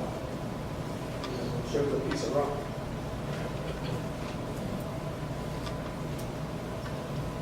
In looking at that rock, would you agree that that came from either a blasting or crushing activity at the quarry?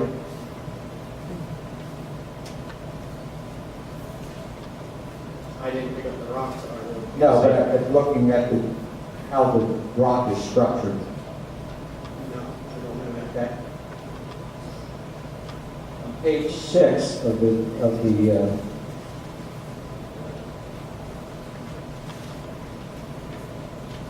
report, So so object again. We have another witness from Hanson to testify about these questions. Mr. Slavic was not involved in this testing. He has just some ancillary knowledge, and we're just asking him about a report he may or not have looked at. he is responsible for this quarry, correct?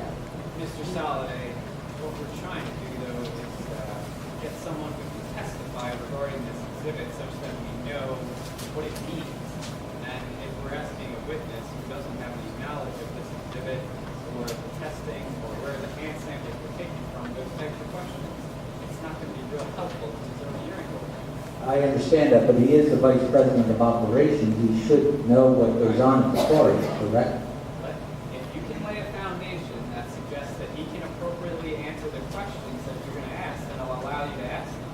But if you can't lay the foundation to find out that if he can actually answer these questions, then I'm going to sustain the objection. Sully, all that I'm suggesting is to keep this moving. There's gonna be another Okay. witness you can ask I'll these move questions on of. beyond that.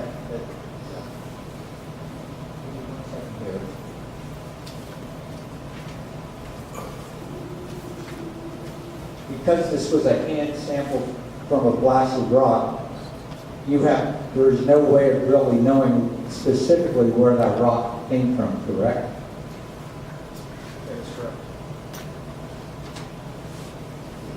Do you know who took the samples on November the 9th, 2018? I don't know, I could read it, I'm sure it's there somewhere.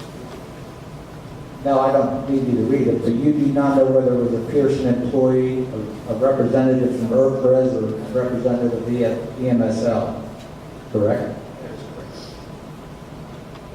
Do you know if the DEP inspector was on site when the samples were taken? I do not know. Okay.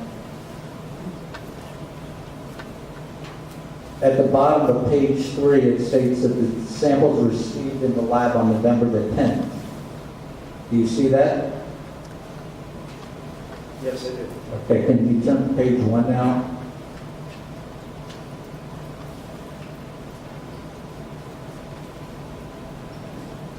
Up in this seems to be the report created from EMSL, do you agree? Appears to be, yes. And you've seen this report in the Pearson office somewhere, correct? Somewhere. Okay. So it states that the sample was received November the 10th, and the analysis date was November the 12th. Is that correct? If you know, without looking at the report. I do not know unless I look at the report. Again, we're just reading this report from a witness who's Okay. not familiar with that. So turn the page, and I believe you testified partially to this before. It seems that there was a second analysis taken of the same sample on November 30th. And I believe in prior testimony, you weren't sure of the date of the second sample. But That is correct. so, according to this report, it seems there's 18 days between report number 1 and report number 2. Would you agree? Objection, he just testified he wasn't sure of the date of the second report. Ask him if he knows personally the difference in the dates of the first analysis and the second analysis, or the dates of the first sample received and the second sample received. Let me ask it this way. On November the 12th, when this report was issued, was Pearson Materials notified of the sampling results? I'm not sure what they do. And so from November the 12th, when this report was issued, to November the 30th, Pearson continued operations without any knowledge of the asbestos. Appears to be. There was operations going on. So there were ongoing operations between November the 12th and November the 30th. I'm not 100% sure what was going on there. Okay. Do you know if stone was removed from the quarry in those 18 days? I do not know. Do you know if any stone got crushed in those 18 days? I do not know. And during those 18 days, did any Pearson employees take precautions, safety precautions in accordance with OSHA regulations, and, with the knowledge of asbestos being on site? Have the employees at the Rockwell Quarry been notified that there's been asbestos on site and that precautions should be taken? Objection, has no relevance what notifications given to employees that these procedures were done here. I'm going to overrule that. You can answer it if you know. I know the employees were aware. I'm not sure what precautions, if any, were taken. Has Pearson set up new protocols for the safety of the employees? I'm not aware of. Do you know when DEP was notified of the findings of the asbestos? Do you know when DEP ceased operations at the quarry? It's the exact date now. Okay. So between November 30th until the DEP ceased operations, the quarry continued to operate as it had been as the past. Objection, he's answered that already, the witness said he didn't know the activities between those 2 dates. I'm asking a third date now. November 30th until DEP shut down the quarry. I'm not sure what operations are going on. Okay. Has Pearson and Hanson had any discussions about the future risk of mining stone containing asbestos? I'm not sure. Not aware of that. Do you know when Pearson expects to reopen the quarry? I do not. Do you know who will be conducting the future testing for the asbestos at the quarry? I do not. Do you know if any safety standards have been put in place to protect the neighboring properties from airborne asbestos? Objection, this witness, these questions are all beyond his scope. We've gotten one, I don't know, after another here. This is not the witness for those questions. There will be other witnesses. We're not allowed to answer that. Do you know the answer to that? I do not. Okay, we're going to move away. I'm with the asbestos. Let's move on to something I think you do know. If the asphalt plan is approved, will the quarry accept old asphalt for recycling? Billings will probably come in off the job to be recycled. And do you know if there's significant millings coming from the turnpike job? I do not know. Do you know if the millings will be used in the asphalt manufacturing process? It can be. Do you have any estimate of how many tons could be produced from used asphalt a year at that Rockville quarry? Or how many could be used if you're using 150,000 tons of new stone? Probably around 15%. So that would be 22,500 tons That's what the math is. of millings. Would there be any other, would you take, there has to be a way, would you be crushing any of the asphalt beyond the millings? Doesn't have to be, it can be, but doesn't have to be. But it could be. Could be. So there could be a crushing activity of the used asphalt coming in. I don't believe we've had anything set up to do that. But the millings would have to be screened at the quarry, correct? To make sure they pass through a diameter testing or sizing? There's screens on the asphalt now. Okay. So part of the manufacturing process would rely on other products beyond the stone being mined at the quarry, correct? Define all the products. The used millings. The millings coming in from the turnpike, the millings coming in from the road. I'm sorry. The millings coming in from the turnpike contractor or the road. Where the milling would take place would come into the quarry, correct? Possibly. And those millings would be stockpiled at the quarry, correct? Correct. And so, in past statements, it's been stated that 90% or over 95% of the asphalt being produced would be from new rock being mined at the quarry. That could be incorrect based upon the millings being used, correct? I'm going to object to his characterization of past statements, and he's cross-examining this witness about the statement. Well, I am. I believe, All right, rephrase your question. you just said that possibly up to 15 to 20% of the asphalt being produced would be used from millings, correct? It can be, it doesn't have to be. And it could be higher than the 20% depending on who it's sold to, correct? It's possible. Okay. So what I'm asking, the asphalt leaving the Rockville Quarry asphalt plant, if approved, would be a combination of new stone and millings, correct? Can be. Okay.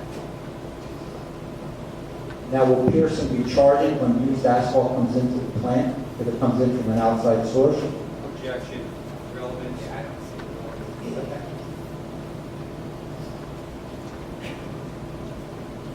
If the asphalt needs to be crushed, will it go through the same crushing process as the new stone, or will a separate crusher be in place? That will be a separate crusher. Okay. So the millings and asphalt would come in, be stockpiled, possibly go through a crusher or a screening process, and then go to the made asphalt. Is that correct? That's correct. Will Pearson be accepting used concrete at the site as well? Not to my knowledge, no. Do you accept it at other asphalt plants? The Cinnamon plant, do you accept used concrete? The one in, is it Bridgewater, I'm sorry? Bridgeport, Bridgeport. Does that accept used concrete? the Class B site accepted the asphalt plant. Okay, but it is accepted at that location. Yes, there's a state-regulated Class B recycling facility that goes to. As of right now, you said you have no plans to accept used concrete, is that correct? That is correct. But that could change based upon the operations? I don't believe so. Do you know what Pearson will be doing with all the concrete it's removing at the turnpike? I do not. Okay. Previously, you said that the asphalt plant would start at 6 a.m., correct? Correct. Are you aware that starting at 6 a.m. is not in conformance with East Rockville's ordinance? You're not correct. Okay. If the asphalt plant begins operating at 6 a.m., when will trucks be coming to the site to be filled with asphalt? 6:30, 4:07? Okay? And those trucks will be traveling on Rockville Road, correct? Yes. Okay. In prior testimony, you stated that Pearson may enter into contracts that would require taking at night through to early morning, correct? Yes. That would be Pearson would voluntarily bid those contracts. If he did not want to, he would not have to bid those contracts, correct? That's correct.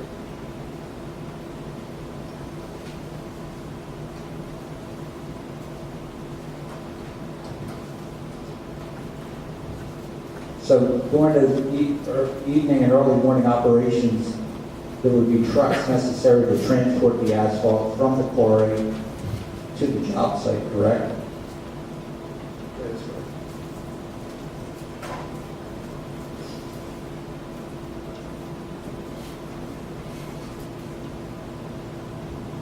Moving on with the asphalt plant, are you aware that Pearson made application in Milford Township to erect an asphalt plant near the turnpike? I'm aware. Do you know how far away the proposed Milford Township site is from the entrance to the turnpike? I do Objection, not. relevance to these proceedings. Can you explain how that would be relevant related to this application? In previous testimony, they said there was not any alternative to asphalt plant beyond the airport. Who said that? I think you said it. That's not testimony. Testimony, I provide any testimony to proceedings. But you said if I believe in prior An testimony, argument. Tell me why you feel it's relevant that Milford received an application regarding asphalt. because I believe there's other alternatives in an industrial zone district to put an asphalt plant versus one that is not an industrial zone district at the Rockville Quarry. All right, what is the question you want to ask? So I wanted Whether or not Milford received an application. to testify to that. But do you know how far away Milford Township site is from the entrance to the turnpike? I do not. Do you know the status of that application? I do not. Do you know if that location is in an industrial zone district in Milford Township? I do not.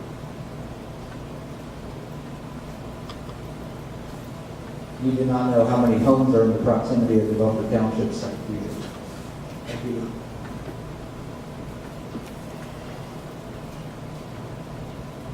Do you know the conditions that Milford Township has put on Pearson? Objection. Relevance to Milford Township site, there's no facts and evidence about the application or the process related to it. And it has nothing to do with this site and whether or not that would independently operate there or any other place in Commonwealth of Pennsylvania from Rockville Park. I'll allow him to answer that. Do you know if there have been any conditions by Milford Township related to an asphalt plant application? I do not know. Okay. Let's turn to the operation plan that you have here. What is it? A9.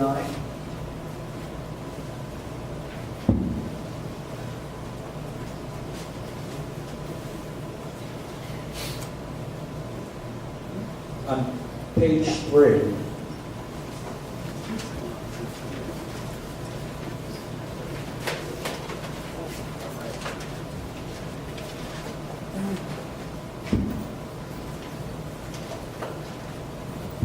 Below the search pile, there appears to be a rectangular box. Correct?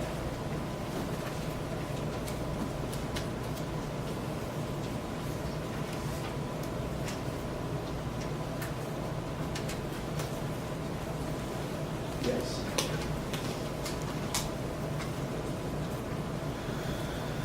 Do you know what that box is? I believe that's a feeder tunnel. Okay, a search tunnel or a feeder tunnel? Isn't most of that tunnel inside the 200-foot setback line? You can see it there on page 3.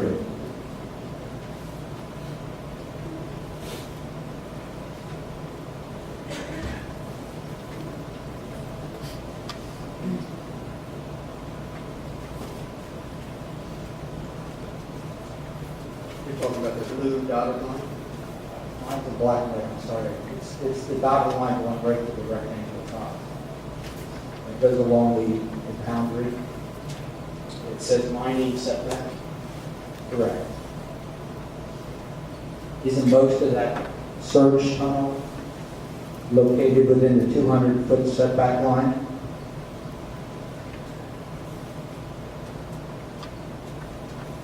Yes, it's in the mining line. Okay. And what is the operation of the tunnel? What does the tunnel do? Feeds rock from the pile down to the conveyor belt. And so at the end, I'm looking from the bottom of the plane on the right-hand top of the surge box, it looks like there's a conveyor hook to that. Is that correct? That is correct. So that conveyor takes the stone to the secondary crusher, is that correct? That would be correct. Okay. If you turn to page 4, I believe it's section BD.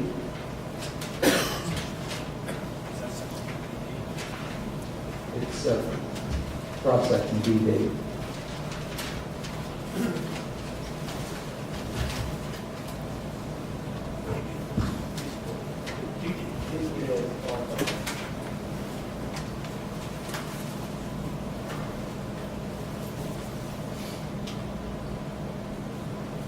So that, you see section BD on the plan? Up in the upper. Yes. The note indicates that the tunnel is 275 feet long, correct? That's what it states. What is the tunnel made of? Metal? Steel, I imagine, yes. Okay. Is it connected to electric? Tunnel. The tunnel, I would imagine it's an altering device to move the surge to the conveyor. I believe it gravity feeds. Okay. onto the- So there's no electric required for the surge tunnel. I imagine there's electric in there for the conveyor belt, lights, So with the tunnel being 275 feet, was it delivered to the site in one piece? No. So it will be erected on site? That's correct. So is the surge tunnel box portable? In other words, can it be moved? To the best of my knowledge, it just bolts together.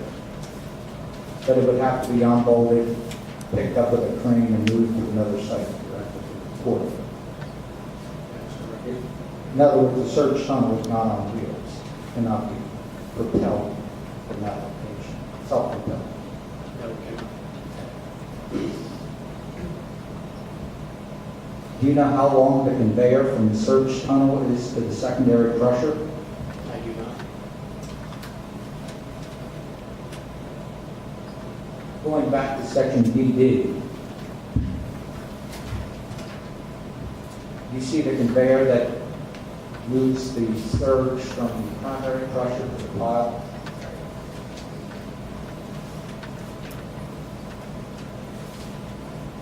Yes. It appears that that conveyor is mounted to a skid at the base, correct?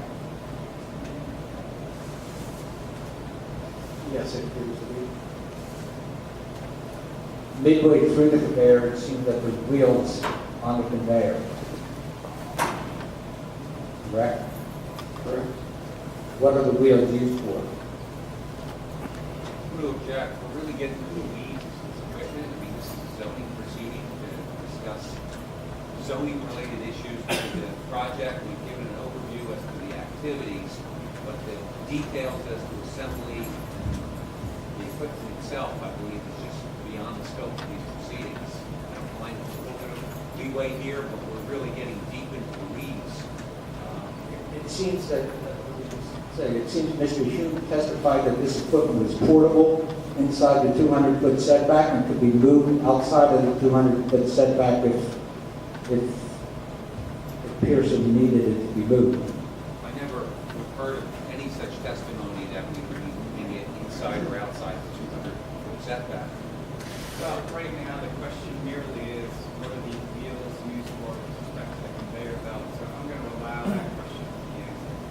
Do you know what the purpose of the wheels? Yes, it moves the stacker back and forth over top of the surge tunnel. To spread the surge pile, correct, as it's being loaded? Correct. But the wheels are not used to move the conveyor from one location to another location, correct? I suppose it can be. But there are no wheels where it's skid mounted to the ground, correct? That is correct. So a piece of machinery would have to pick that conveyor up. Correct. Okay. Do you know how high the conveyor is when it discharges the stone onto the surge pile? I do not. Do you know what the distance is from the conveyor dropping the stone to the surge pile could be? Could it be 30 feet, 10 feet?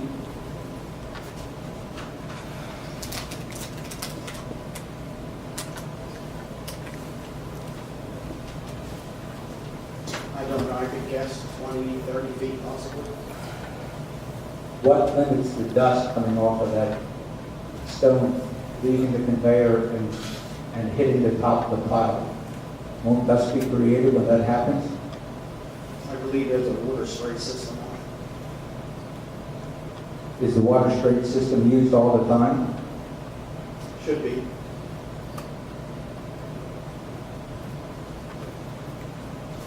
If the conveyors were covered, wouldn't the dust be contained inside the conveyor instead of leaving the conveyor as the stone is moved up the conveyor? I'm not really sure. Can. But there are no plans, Pearson has no plans to cover the conveyor to try to limit the dust leaving the site. Is that correct? To my knowledge, there's no conveyor covers. Turning to page 9 of the, page 10 of the, sorry, page 9 of the operations plan.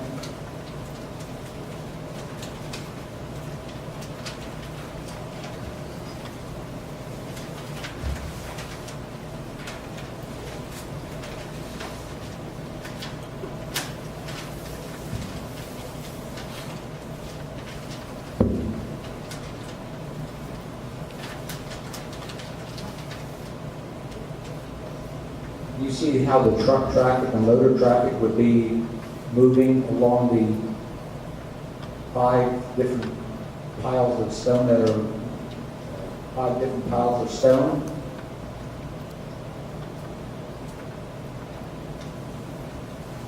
Yes. Isn't that truck traffic close to the border of the RP district? You can see the RP district on the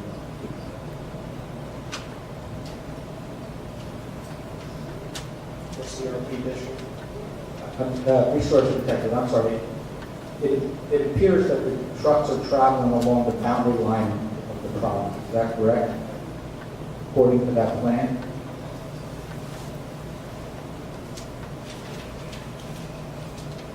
Yes, that's correct.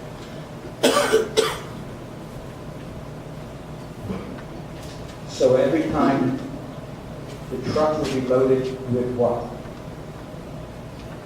Conveyor, loader, however the truck is loaded. With a loader. And the stone will be taken also from that pile to the asphalt the boxes with a loader or with a truck? With a loader. Is there any dust protection devices on the loader to limit the dust coming from the loader? On the loader, no, there'll be water trucks that will wet the roads down. But not as the stone is going into the bucket. There's no limiting of the dust from stone being loaded into the bucket, correct? That's correct. There's no spray nozzles on the loader buckets.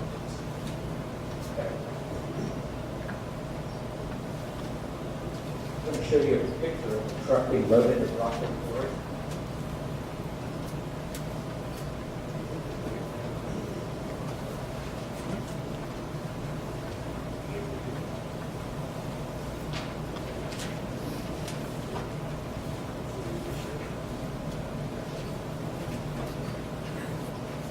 This will be referenced as solid exhibit 12.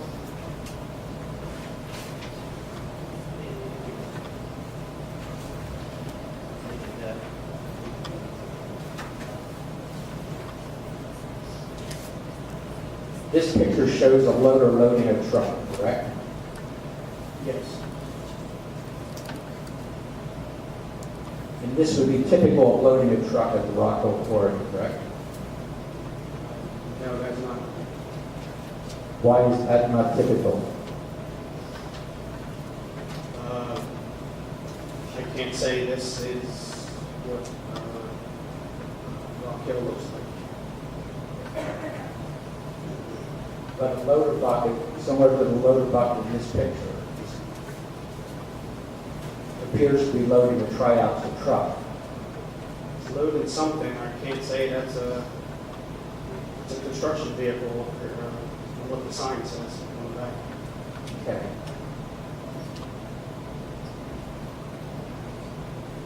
This picture was taken by a neighbor at Rockville Quarry, but that being said, my question is the dust coming off of loading this truck typical of dust that would be at the Rockville Quarry every day? No, I can't answer that. So if 450 trucks a day are leaving with stone in it, they have to be loaded by a loader, correct? Yes, sir. And so typically dust would come off of that loading operation. Shouldn't be. Shouldn't be or will never be.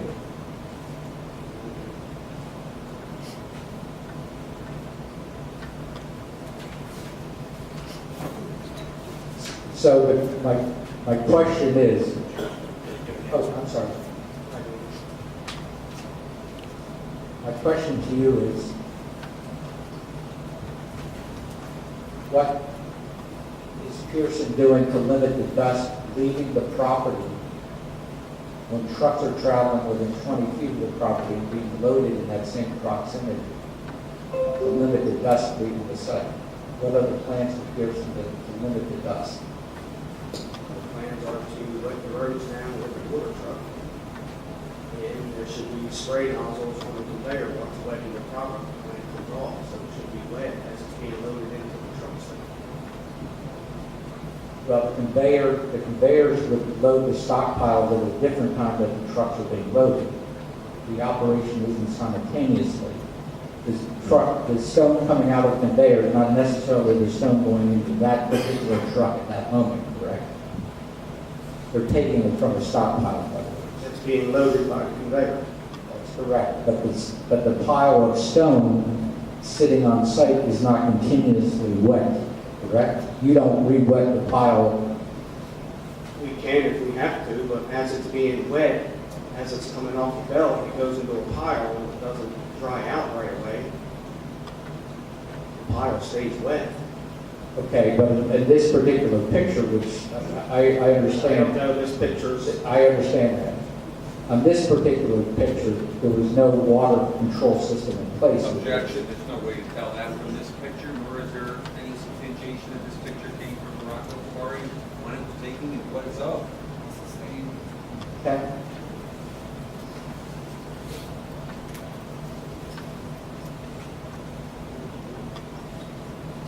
Is there any fencing going to be installed to help limit the dust leaving the site of the Rockwell quarry on the western side of the property line, adjoining neighbors' properties? not that I'm aware of. So any dust that's coming off of the loading and the trucks traveling along the roadway, along the boundary line, most likely that dust will leave the property line. Objection, argumentative, witness testifies not aware of any fence. Sustained. Thank you, Mr. Sullivan.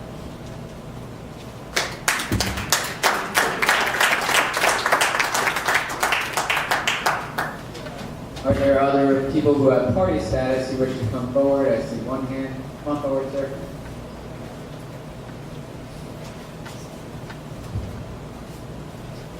Mr. Hippock, correct? Correct.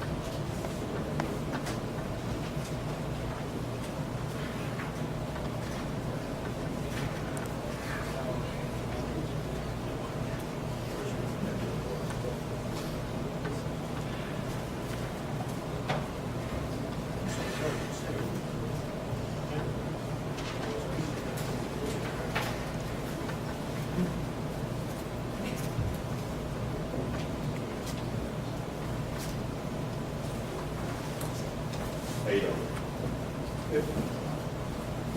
How long have you been around parties in your career? A few years. Have you ever dealt with asbestos before? No. How serious is asbestos in a quarry operation? Objection, witness testifies never dealt with asbestos in a quarry. I'm not sure. If you want to try to lay some foundations, see if he has any expertise with respect to the seriousness of asbestos, do so.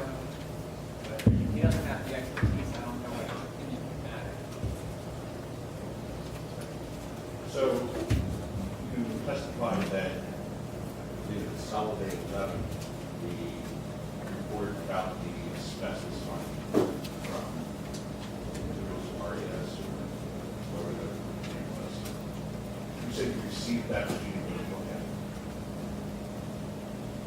Is there a reason you don't look at those things as the DP? We have other people that look at them and kind of give me a general consensus of what's going on. So it's something that might shut down a part of the bid that doesn't, as would be that's not of your concern, or that's what you just said, it's completely separate out of your realm of It's kind of out of my realm. Mr. Pearson's very involved in this quarry, so a lot of stuff will bypass me, go to him, people will deal directly with him, so he'll have the, generally the ending say of what's going to happen. Are you familiar with the air permits or any of the DEP permits for this work? Not really, no. I will tell you, the next witness has all that information to be available to you. Good enough. I'm good, thank you. Are there any other individuals who have party status who wish to come forward and ask questions at this time of this witness? Yes, ma'am? And can you just state your name and whether or not you did get party status? Sandy Lerman, Spell this. L-E-H-R-M-A-N-N. I just have a question. Yeah, put the mic up near your mouth. Oh, yeah. Sand quarries, the rock quarries, the asphalt plants, the recycling. How many of those plants that you're into have all this stuff in their plans already? I'm not, when you say all this stuff, what do you mean? The blasting, the 1,000-ton-an-hour rock crusher, the asphalt plant, the concrete recycle, whatever. How many other of your businesses, your quarries, have all that stuff? Like, this is looking like it's going to be the big plant of your revenue. Not as far as acreage, but cabinets. We have multiple operations. In Rock Hill, we're proposing a crushing plant and an asphalt plant. At our Range Quarry, we have a crushing plant and an asphalt plant. At our Bridgeport location, we have an asphalt plant, a recycling crusher, a sand plant, a concrete plant. Okay, so this isn't like everything's going on here where all these other places have one thing happen. You know, crushing and asphalt. Almost all of our other sites have multiple things going on.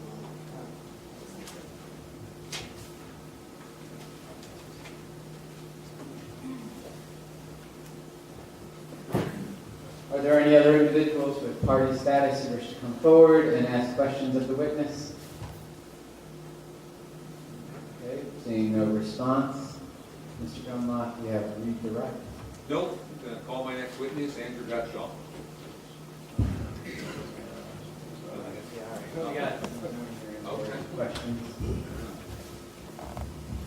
I seem to be the guinea pig, so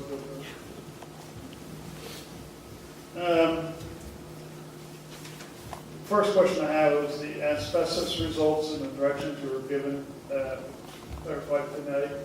If I understood you correctly, you're still waiting on direction from DEP or the mining division, is that correct? That is correct. And you're still shut down at this time? That is correct. Temporarily shut down? Yes.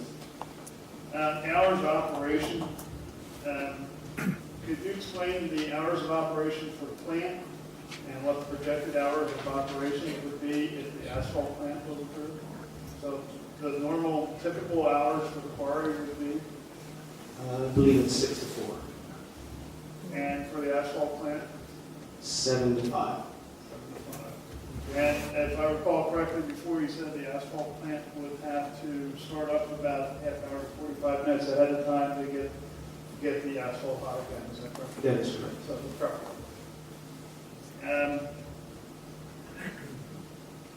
There was some discussion last time made, and looking at the lease, the quarry operations, is it solely for Pearson's use, or is it also, do you have products there for sale for other people, i.e. rock for other contractors to use or asphalt?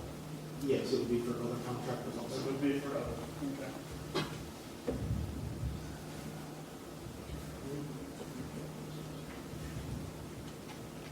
You noted tonight that the old footers are no longer required. What is required is a solid base. And the old footers are part of establishing that solid base for the asphalt plant, is that correct? Yes, and the wall for the cold feet pins.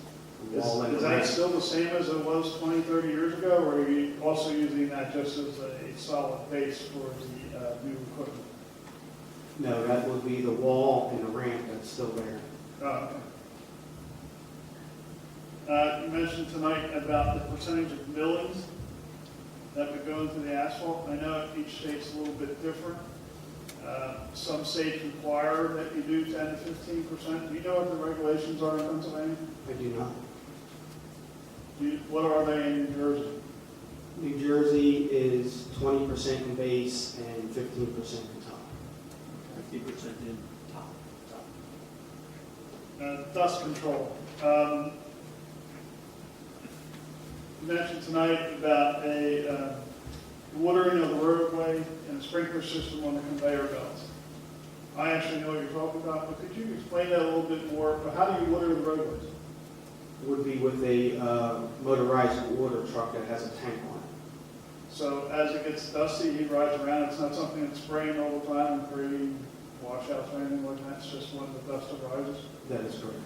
And the conveyor belts, is that basically the same principle? Only when it's required, it's not spraying all the time? That is correct. Okay. And you said that if it did get dusty, you could spray down the piles again. Did I understand that correctly? Yes. Okay.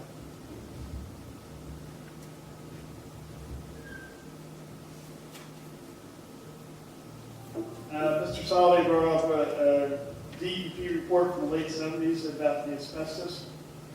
Is that something that someone could provide us? I've never seen it, so I don't have it. Okay, we don't have it either. So, okay, we can't use that then. All right. Want to confirm the asphalt plant, when it's running at its top prime, you could do about 400 tons an hour or 18 trucks. that is correct. Do you know if the Pennsylvania Turnpike, which is my understanding, correct me if I'm wrong, one of the main reasons why you're interested in this quarry was the Pennsylvania Turnpike. Do you know if the paving restrictions there are nighttime only, or can you do it during the day? I don't know. I believe Mr. Pearson told me it was all behind barrier. It would all be done during the day. Okay.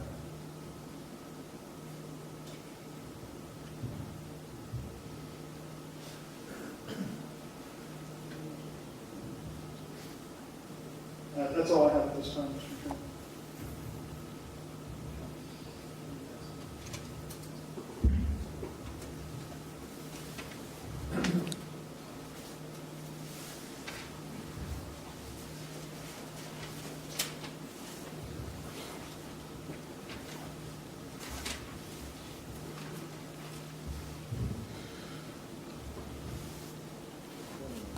I believe I heard you testify earlier that certainly there will be some milling being used in the asphalt production. Is that something that you normally purchase from other people, or is that something that strictly comes from Pearson's construction business? Normally, it comes from the milling of the job that you're paving. Is this material stockpiled on site at the East Rockville Quarry, or is that the intent to stockpile it there? I believe so, yes. Is that, that's not indicated anywhere, I don't believe, on the operation plan that I've seen, as an additional stockpile of millings anywhere. Is that correct? To the best of my knowledge, that's correct. So we don't have any idea of what size stockpile there might be, or where it would be located this time? Correct. I believe you heard during Solid Days Cross, I've heard you say that sometimes those millings would have to be crushed as well. They can be. Is that, would you repurpose one of the, I believe there's 3 crushers currently planned, main and secondary, tertiary crusher, would that be one of those 3 crushers, or would it be a 4th crusher on site? It would probably, if it was to happen, it would be a portable crusher that would come in.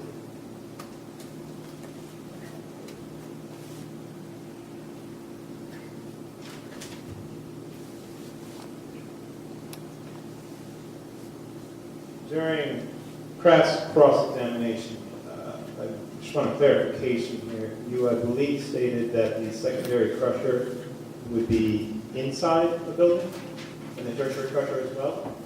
I believe the secondary crusher is outside. It is, okay, so it's outside. There's no confusion.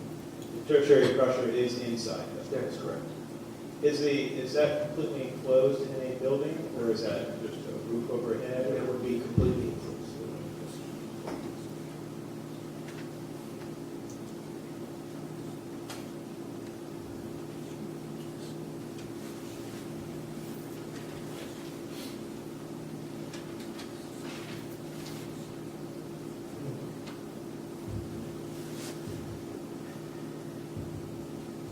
During Soliday's Cross, I believe I heard you testify at one point that the trucks would be loaded with loaders. And then moments later, I believe I heard you say that they would be loaded with a conveyor. No, I said they would not be loaded with They would not be loaded with a conveyor, correct?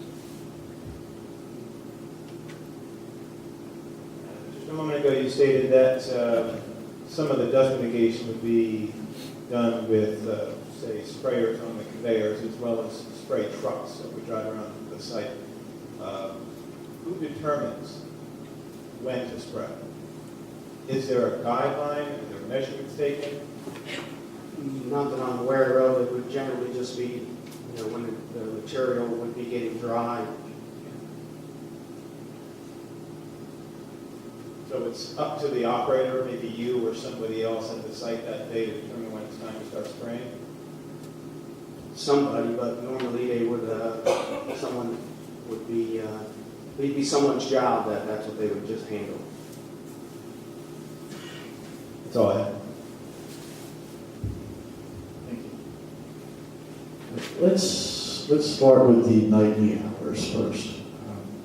You said there might be 30 to 40 or 20 to 30 nights per year. You may have to produce asphalt. Can be 0 to 30 or 40 possibly. And what would night hours be if we already have 7 to 5 for asphalt? What would constitute night hours?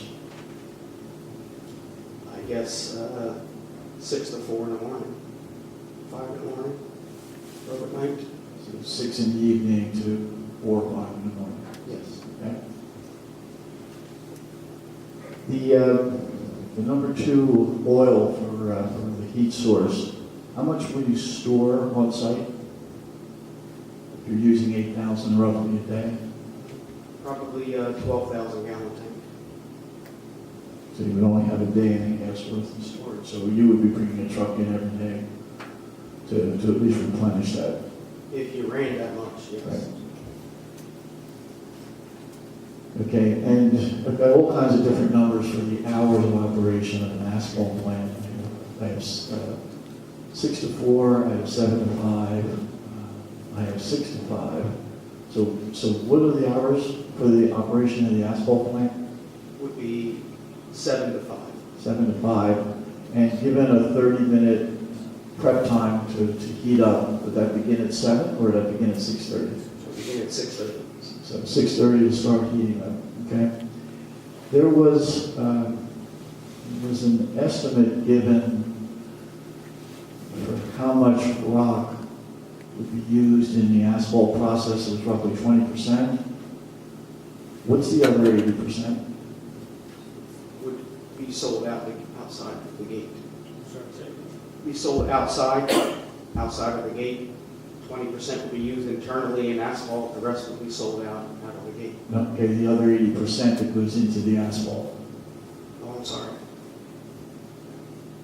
So what are the ingredients going to the asphalt? Depends on the mix. Asphalt can have 95% aggregates, 5% oil, or it could have 80% aggregates, 15% recycle, and 5% oil. So how much material is bought off-site in order to produce the asphalt? I'm sorry, I didn't hear what you said. Are there materials bought from off-site to produce the asphalt? Yes, there'd be, the asphaltic cement would come in off-site, from off-site. And how much of that? It's 5% of the mix. 5% of the mix? Yes. Okay. There was also an estimate given of 100 to 200,000 tons per year of asphalt. Does that still seem like the right number? Because it sounded like we were talking different numbers tonight. In that general area, yes.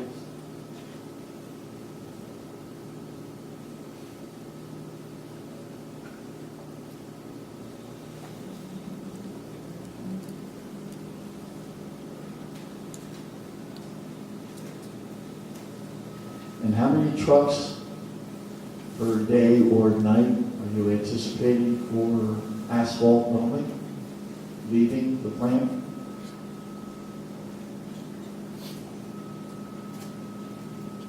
Are you asking him about the Warner report, or?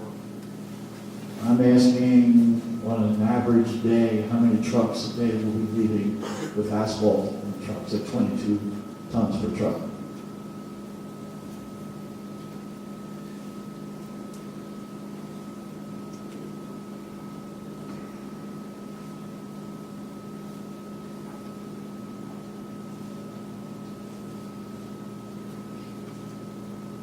Are you talking just asphalt? Just asphalt. On a 2,000 ton a day, it would be roughly 90 truckloads. 90 truckloads of asphalt per day leaving the plant. Possibly, yes. Okay. And how many truckloads a day leaving the plant with just rock? I believe it was 175. So on a high production day, we're talking 265 trucks a day leaving.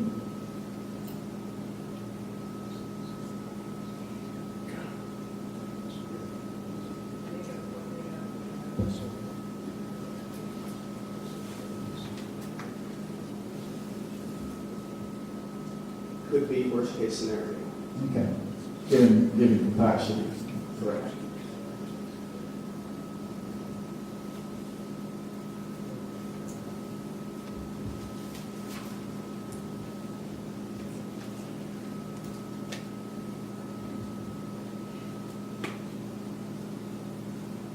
And how many total crushers are planned for the site and what are their purposes?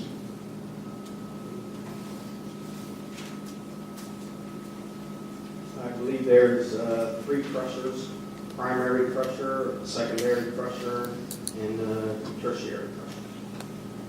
And then a possible fourth for recycled asphalt? Possible portable crusher if needed. Okay. And how many crushers are on the site now? I'm not sure.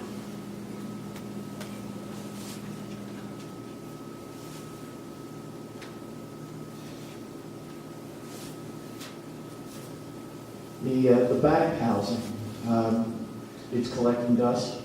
Yes. What happens to the dust after it's collected? It gets reintroduced into the drum to be all mixed up, self-contained.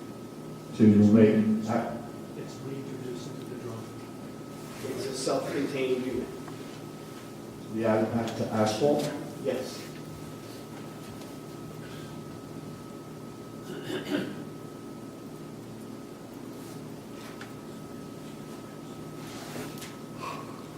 And we're going to hear from another witness about information on the sources of asbestos. So I shouldn't torture you with any questions on that. All right. That's all the questions that I have. Does the board have any other final questions? Okay, thank you.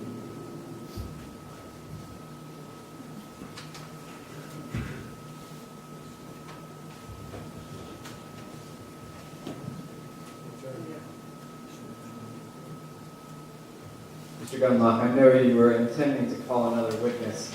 How long would you anticipate direct examination of that witness being? This is his third time here waiting to go, so we'd like to get started tonight and go until 10 o'clock if we can, and we don't get to start with that and continue with it. We need to be out, completely out of the facility by 10. So we really only have 10 minutes, maybe 15 at the most. Go as long as we can go. Right, we'll give you 15 minutes. Introduce the next witness.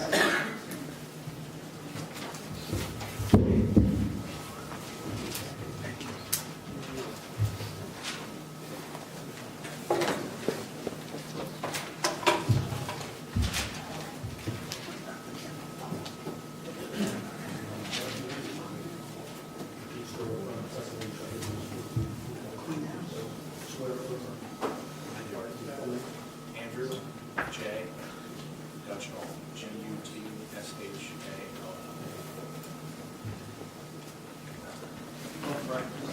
Date of the next hearing? 25th, March 25th. We have two dates in March.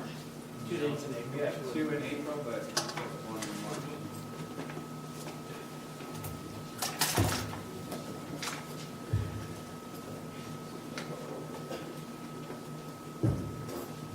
Well, I mean, I have a good hour and a half of direct testimony on it, so I suggest we wait then and start the next hearing. I would like to see if we can find a second date in March so that we can do continuity of his direct and cross. Is there a possibility of a second date in March? We can research it. I talked to Mary Ann about it already. We can send out emails and see if there's another date that we can come up with for everybody. I think it was explored at one time, so I'm not real optimistic. Off the record, that is an extra week in March. If there's an extra day on the 26th, 27th, or 28th, we could do the direct and cross so that we don't have the same length periods between them all. Try if we can. Make sure everybody has all of his exhibits and When's the next date you want? is there a possibility that others could be available on the 26th, 27th, or 28th?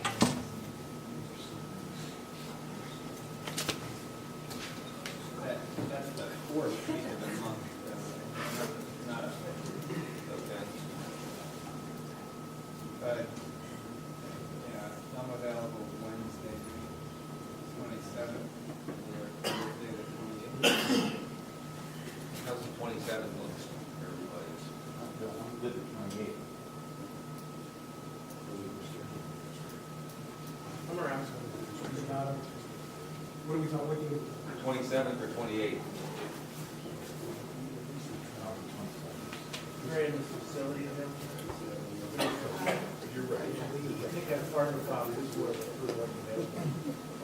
At the high school, yeah. Would you be, you're available, which date you're not? 28. Okay, if Mr. Armstrong was to allow you to do the cross, I know there'll be time on the 25th as you cross, if he let you finish the cross on that night. I mean, I can also do the 26th. Okay. 26th. Can't do the 27th. 26th. I have another meeting on the 26th. We have anyone here in also available Tuesday. So the 27th or 28th? Yeah. You're not good the 27th, you're not good the 28th?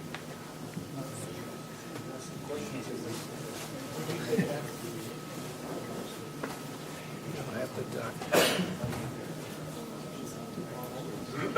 I know. I'm just trying to figure out. Mr. Freeman, did you say that doesn't work?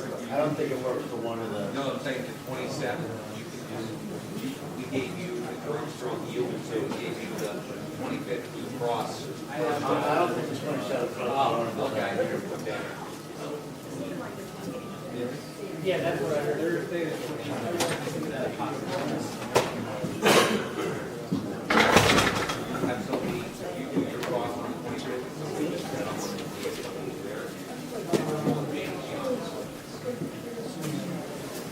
One we hold as a possibility, the 28th, but we got the 25th now, and Armstrong will talk to Mary Ann, she'll check the room. We can do it. We can just get this done, and maybe this evening.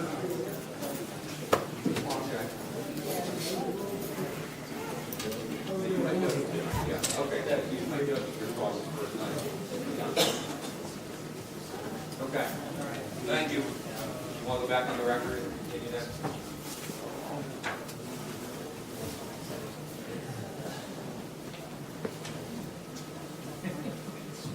All right, we'll go back on the record.